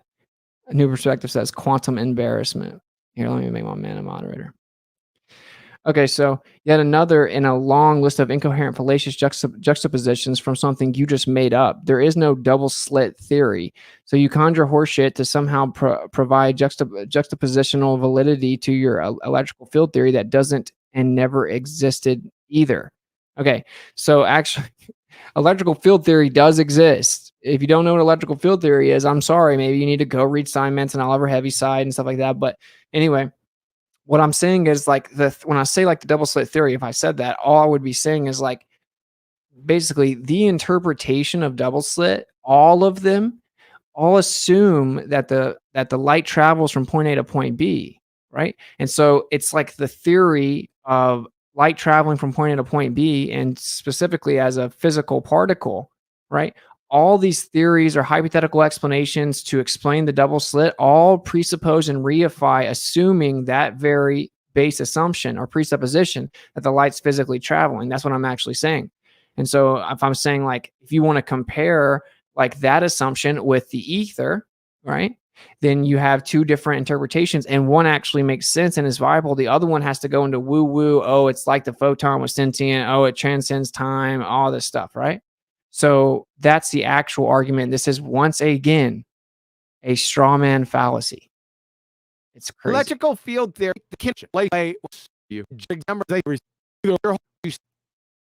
it. Atomism is a theoretical, not scientifically theory. I've never said that. Atomism is a theoretical, not scientifically theory. I didn't say that. Not scientifically theory. If I did, I would have misspoke, but I think I did not say that. I can't imagine me saying scientifically theory, scientifically verified theory or something, but I may have misspoke. I do talk fast sometimes. But he said, so atomism, materialism isn't a scientific theory. Yes, we already know that. Never claimed it was. It's a non sequitur akin to beach balls as a theoretical. Now, again, my point here, right, is pretty simple, is that atomism is just philosophy. Right. And so it's not scientific. It isn't scientifically validated. It's just a model. It's just a concept, an idea of an atom, never actually verified. Atoms exist the way that they're defined. Right. Subatomic particles are just assumed. They're all just models. I'm saying it's just philosophy. It's theoretical philosophy, not a scientific theory, but it's just colloquial, basically. Like it's a conventional philosophical model. That's what I'm explaining, because when you then go on to say, like, we do this and this with electrons and photons and stuff, you reify the philosophical conceptual model, and then you start making quote unquote scientific claims about it, and you conflating it to scientific verification, saying stuff like quantum mechanics is the most scientifically experimentally valid field that ever existed. Well, no, it's the interpretation of the actual events that we observe that is being contended. And it's again because the philosophical criteria of the convention is being conflated to somehow being scientifically verifiable. So this is once again a straw man fallacy. This is insane. It's insane. The actual photographic plate assumes an interaction between a photon and an electron to give you a discrete chunk. And now he's saying it's a reification fallacy. Do photographic plates have bad breath also? Inanimate objects don't assume. Dude, think about this for a second. He's trying to say that I claimed that the photographic plate is doing something with sentience, that it's assuming an interaction. And no, what I'm saying is that to invoke this is another strawman fallacy. Of course, I would never say that a photographic plate is actually physically making decisions mentally with sentience, deciding something, right? I'm clearly saying that the photographic plate itself, right? Like your interpretation of the photographic plate and what happens is based on presuppositions and begging the question fallacies, right? And it's claiming an interaction. What is claimed is that the photo. Now, again, when I said it's claiming, I'm not meaning the plate is claiming. Obviously, this is a very desperate strawman fallacy, right? So what I'm saying is that when people interpret the photographic plate, what they're claiming happens is that a photon and an electron have an interaction, right, to give you a dot pattern, right? That's what I'm actually saying. Now, he threw this in here and intentionally, blatantly taking out of context and misrepresenting what I said. If he could just watch like hours and then try and like find one thing where I said, well, the actual photographic plate assumes, meaning that like the way that they're doing it, that they're not realizing there's an assumption there. The photographic plate itself comes with the assumption that, right? And then he intentionally strawmans what I'm actually saying. The fact that people freaking amped this up, bro, is wild to me. And this will have to be continued, of course. I'm going to stop in 20 minutes because then I'll have a debate in 30 minutes so I can kind of chill for a sec. But anyway, so now I'm pointing out that to use the photographic plate and say, oh, look, there's a dot pattern. Therefore, we know a physical photon, a chunk, a discrete chunk that's physical went and hit the photon, right? I mean, went and hit the photographic plate. You're reifying the idea of the photon itself. And what they claim happens with the photographic plate is that the photon hits an atom, dislodges an electron, becomes a photoelectron, and gives you a dot. The photoelectric effect. They're claiming and reifying the photon and the electron with the very interpretation of the photographic plate. So if you look at the photographic plate and then you're like, this proves a photon, if I assume the photon and electron are real, then that's a basic reification fallacy. That's what I'm actually saying. This is an egregious strawman fallacy. Like, this one is terrible. And they're all talking about how stupid I am and chanting, and it's just crazy. Just Brian. Okay, so here, this one's really bad. This might be a good place to stop. So Einstein said that space-time must have physical properties. In this sense, there must exist an ether. Maybe every time I try to look up the quote, I can't find it. It takes a while to find it. But anyway, so when I was talking to Brian, I was like, dude, I got to correct this. You keep on saying that relativity and the ether are the same thing. Theo, did anyone watch the live double slit through a microscope posted on pseudoscience server the other day before the server was nuked, of course? No, I haven't. And if you think that proves a physical photon, I don't even know what to do for you. So I've already explained, by the way, what they call a photon is not a thing in and of itself. It's actually just an event where you have the dielectric and then you have the magnetic field lines, right? It acts as a coaxial intersection. And so as they intersect that area, they call that a photon. It's nothing in and of itself. If you laid two things of spaghetti over each other and you pointed at where they crossed each other and you were like, that's a physical ball there that we can't see, I would think you're a crazy person. And that's what they're doing. Anyway, so this is the quote, right, where they're trying to say that we're promoting what Einstein needed for relativity, right? And because he used the word ether. And so he's saying I misquoted because I just went off the top of my head. And then what I said was Einstein said that space-time must have physical properties. In this sense, there must exist an ether because we have nothing for intervals. I never even said propagation of light, but intervals. Or basically measuring rods or clocks. And you can just go watch it. This is what I said yesterday against Brian, right? But do not think of it as a medium that motion can be applied to. Now, and because he was replacing the ether because it disproved the idea that the Earth was moving and orbiting, which is what happened. Okay. Now he said Einstein replaced the ether. He didn't say that. And he says, we may say that according to the general theory of relativity, space is endowed with physical qualities. Okay, so according to the general theory of relativity, space, a concept of emptiness, is endowed with physical qualities. In this, therefore, there exists an ether.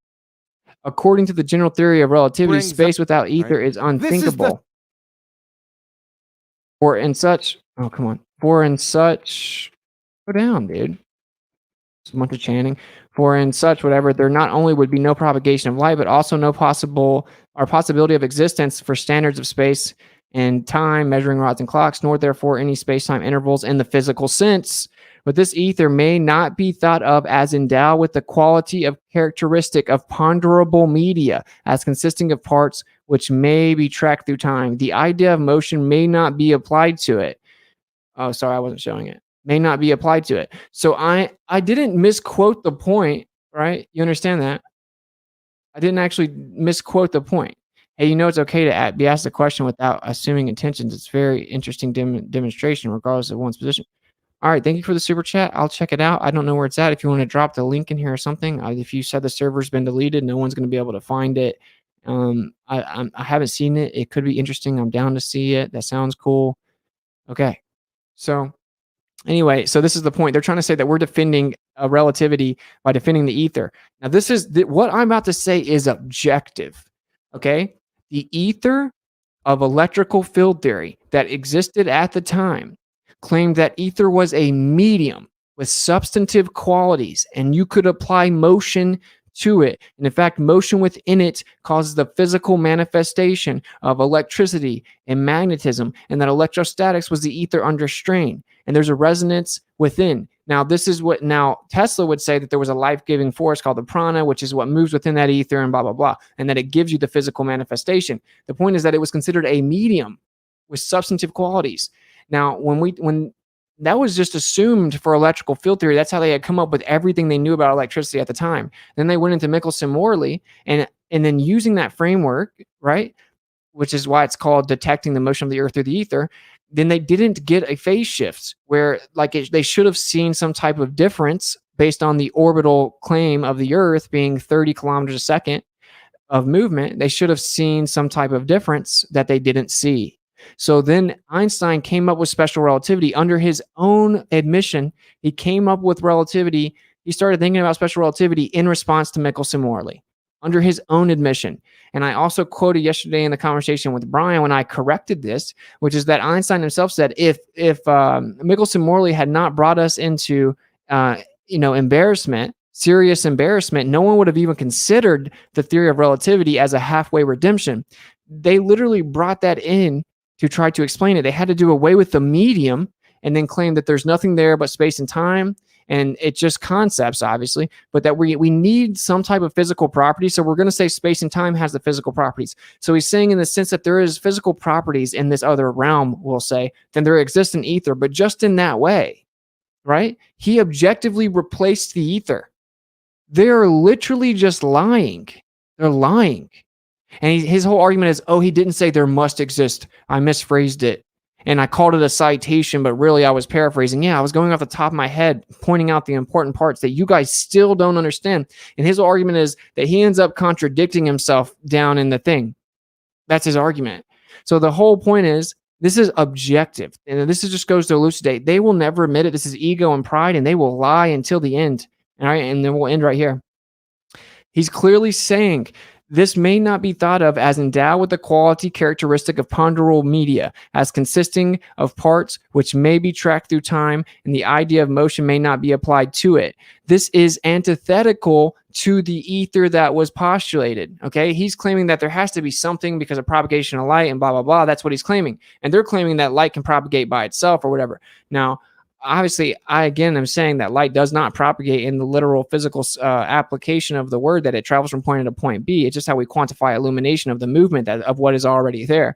But anyway, the point is very simple, that, dude, it's objective that Einstein had to replace the ether that we're discussing. We're not. They're saying you have the same ether as Einstein. No, we don't. It's literally not the same. The ether that we're discussing is treated as a background medium that has substantive qualities. They're like, medium means substance and matter. Substantive means matter. Well, again, that's just you trying to throw it away by saying, well, this is our materialistic definitions. But as Tesla would say, he's actually saying that it is the primary state of matter. So if you don't understand this, you're just ridiculous, man. Like, it's absolutely ridiculous. Okay, so I want to get to one other thing. We don't have time. I'll have to finish covering it some other time. I mean, obviously, I didn't plan anything. All I do is just immediately go live and look through it. They're just objectively wrong about this. They're wrong about everything. I have to go, though, because it's 8:19. I want to get something to eat before we do the presentation. before we do the debate at 9. So let me break this down. One of the things that he said was, you're God, Tesla, right? Saying that I said it was a guy. He was a god. He's saying that he reads up a quote that says that electrons are particles of primary matter, saying he's an atomist. Oh, look, he's saying that electrons are particles of matter. And he's like ridiculing me and calling me so stupid. Dude, Tesla defines the primary matter as ether. He's talking about ether. There are many other quotes where he explains it as a corpuscle or concentration or condensate of ether, right? He's saying primary matter. So he's like taking his victory lap because Tesla said the word particle, and he doesn't understand that Tesla defined primary. That's what he called the ether, was primary matter, the primary state of matter before it becomes physically manifest in the secondary state of matter, which is what we call matter in the material world. He's saying that the electron is a particle or concentration condensate corpuscle of the primary state of matter, which is the luminiferous ether. Just really like soak that in, bro. So, wow, a crybaby. What a great substantive remark there. So what this And unless you're not talking to me, I don't know. But so anyway, in summary, bro, this is all that it was a gigantic straw man. Good luck tonight, brother. Thank you, man. Where's the debate tonight? Modern day debate. I'll drop the link. So yeah, just like with Globers, when you make an argument and then they have to straw man you, or you know how they say like, oh, you'd fall off the edge, or oh, you would have no horizon on a flat earth, and all these claims like that, because they can't debate the actual position of flat earth. So they have to make up an illusory version of it and then beat up the straw man. Like I said, it is hands down the most dishonest tactic in debating that exists. Right? So just to show it again. A straw man is you misrepresented someone's argument to make it easier to attack. By exaggerating, misrepresenting, or just completely fabricating someone's argument, it's much easier to present your own position as being reasonable, but this kind of dishonesty serves to undermine honest, rational debate. It's one of the most dishonest tactics. So anyway, there you go. That's all that it was. I'll go more in depth where I have more time. I don't have to rush it so much because I think I'll just address this final part of it. This is their last hurrah where they think that they got their home runs. This is the best that they can offer. They all just sat in silence waiting for QE to come tell them what to think and tell them what their rebuttals are. And that's all that they're doing. And so this is basically their home run. Again, just to expose this nonsense, I have QE admitting to me he was wrong in a debate we had about the light and that it does look like light is instant after all. I also have him admitting that it's not just density disequilibrium and he's never been a density only guy. And then he gave me the quote of all molecular and intermolecular attractive forces are electrostatic in nature.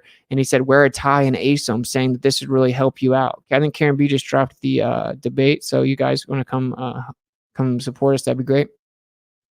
So I do want to get something to eat. Sonoluminescence, which proves the law of conservation of energy, shows sound waves, energy in water/air, can be transformed into light. Sound is energy waves in air, kinetic energy, ocean waves, energy in ether equals light.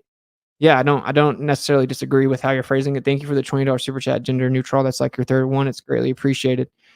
Thank you for the support. And yeah, so like Tesla would say that light can be nothing more than a sound wave in the ether. So anyway, we'll get more into it, but the point is, dude, everything he did was a straw man. I've lost any little semblance of respect that I ever had for that person and pretty much everyone on the panel. And if you're an honest person, you will know that this is not acceptable, bro. To attack people in the flat earth community that are like, we're all trying, like, I've done more for flat earth than QE has. In my opinion, it's not even close. Like, someone may disagree. The point is that I've definitely put in work for flat earth, right? And like, I've defended their show, even though I think it's repulsively annoying. And I know 5 people personally that went to the show and they said that it made them not look into flat earth for a long time because of how ridiculous they acted and how like aggressive and annoying and like disrespectful and vulgar they were and how they treated other people. And so, you know, it's just ironic. But anyway, the point is that it's just really sad that now they're doing what Globers do, which is misrepresenting the truth argument. So what I encourage everyone to do is to think for yourself, right? And like, you go listen to whatever their critique is, but you find out the truth that they're not even critiquing the actual position. An honest person would be like, okay, wow, well, they don't have a rebuttal. So I don't even have a rebuttal to examine. He literally took quotes out of me sarcastically critiquing the stupidity of saying that it doesn't have a man-made device, sarcastically making fun of it. He took the quote out, put quotation marks around me sarcastically imitating someone else saying it, like, oh, it gets understood, like making fun of it. He took that quote out, put it in a presentation as if it was my actual argument, and then called me stupid. And he every single slide we went through was a straw man fallacy. So if you really think about all that, that's crazy, bro. It shows blatant dishonesty. Honestly, flat earthers should vote with their views and vote with their dollar. And like, we shouldn't support that type of behavior, but it's up to you. You're your own person. Do what you want to do. I'm not trying to tell people to pick in between us or anything like that, but I think the show will end up crashing and burning, and rightfully so. You lay in the bed that you made. So lay in the bed that you made, and it looks like a grave. So basically, that's about it. I guess I just wanted to point out it's a bunch of straw man fallacies. It's really frustrating that they're personally attacking me, calling me all kinds of names. Every single slide is just all kinds of attacks on my intellect and personal insults and lies. But it is what it is. It's just like when we're going to debate those Globers tonight, they're going to have to straw man what we actually say. And they're going to have to try to fundy mute us and not let us talk. They're going to have to try to laugh at us and ad hom us and ridicule us and straw man us and use red herring fallacies because they can't actually debate. All waited for QE, stereotype fallacy, unbecoming. What are you talking about? All waited for QE. What are you talking about? You know, they did, Theo. They literally did. Like Neil admitted that, oh, we're just just wait till QE gets you. Wait, and now that it's over, what's unbecoming is that you play both sides. But which I'm not telling you to pick sides. But anyway, what I'm trying to say, actually, that's technically not a stereotype fallacy. Yeah, of course not. And what I'm explaining is what actually happened, right? Which is that they all waited until QE did this presentation, and then they all said today in their own words, okay, now we finally definitively put it to an end and we can move on. And just like Nathan Oakley will tell you that he learned everything that he thinks from QE. So that's the point, bro, is that they were all just kind of waiting for QE to come in and save them. And so the best that their side has gotten so far is blatant strawmans, also known as lies. And so it's up to you guys. Use your own intellectual discernment as to what you think's going on. But just to summarize, their whole home run is, what is the ether? The ether is a background medium. Oh, it's an immaterial medium. That's a conflict. Oh, that's a contradictory term. Okay, then you go over there and play with your crayons, dude. You're not ready for this type of conversation. Okay, it's a background medium. Okay, it's the pure potential state of energy. It's pure potential. It manifests in the material world as energy. It's what houses it. It's what sustains it, right? It is the immaterial background medium in which electromagnetic energy is sustained. And it seems pretty simple. You know, you can get it. It's pure potential. It's where the pure potential of energy is before it becomes manifest energy. Okay? And so energy cannot be created nor destroyed. It can only be transferred or transformed. So where does it come from? And the ether is a philosophical framework, meaning I'm saying it's a philosophical framework, but not that philosophical frameworks can have physical properties. I'm saying the philosophical framework proposes the idea that there is something called the ether being a background medium. So that was another straw man fallacy. So we'll have to go through all of it and break down all the straw mans in another show because I don't have the time, because it's all so dishonest. But I just encourage people to be honest, and you know, it is what it is. Let the chips fall where they may. So in 30 minutes, we'll be doing a debate. Karen B and I are debating flat earth on modern day debate. So if you guys would go in there and show up for us in the chat, I would greatly appreciate it, because, you know, this flat earth brings out like vitriolic response from people. You know what I'm saying?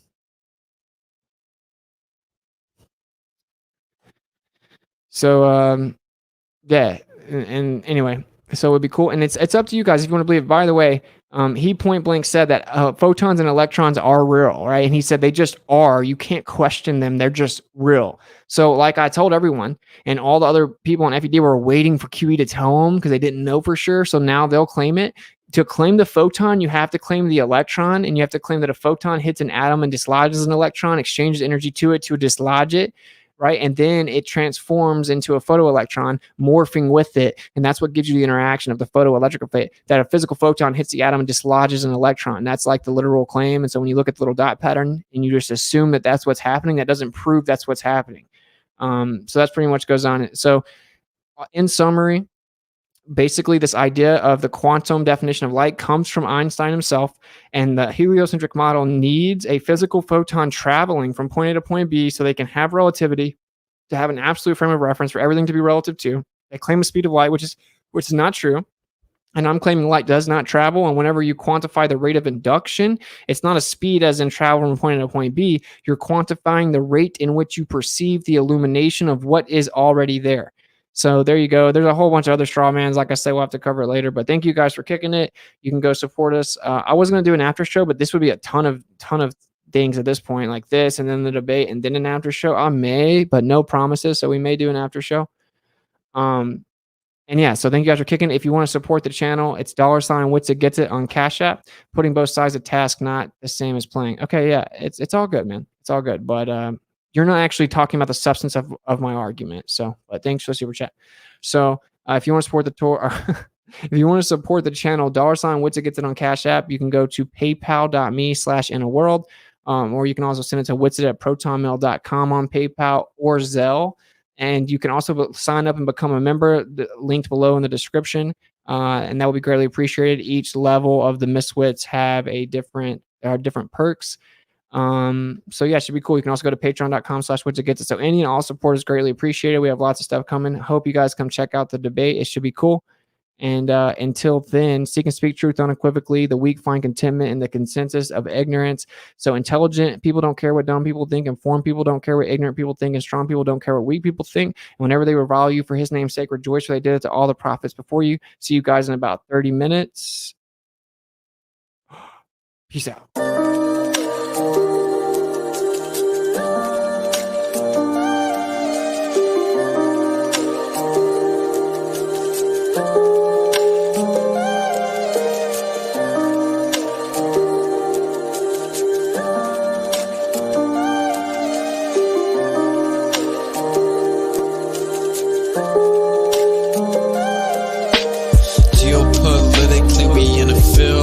That's for Israel.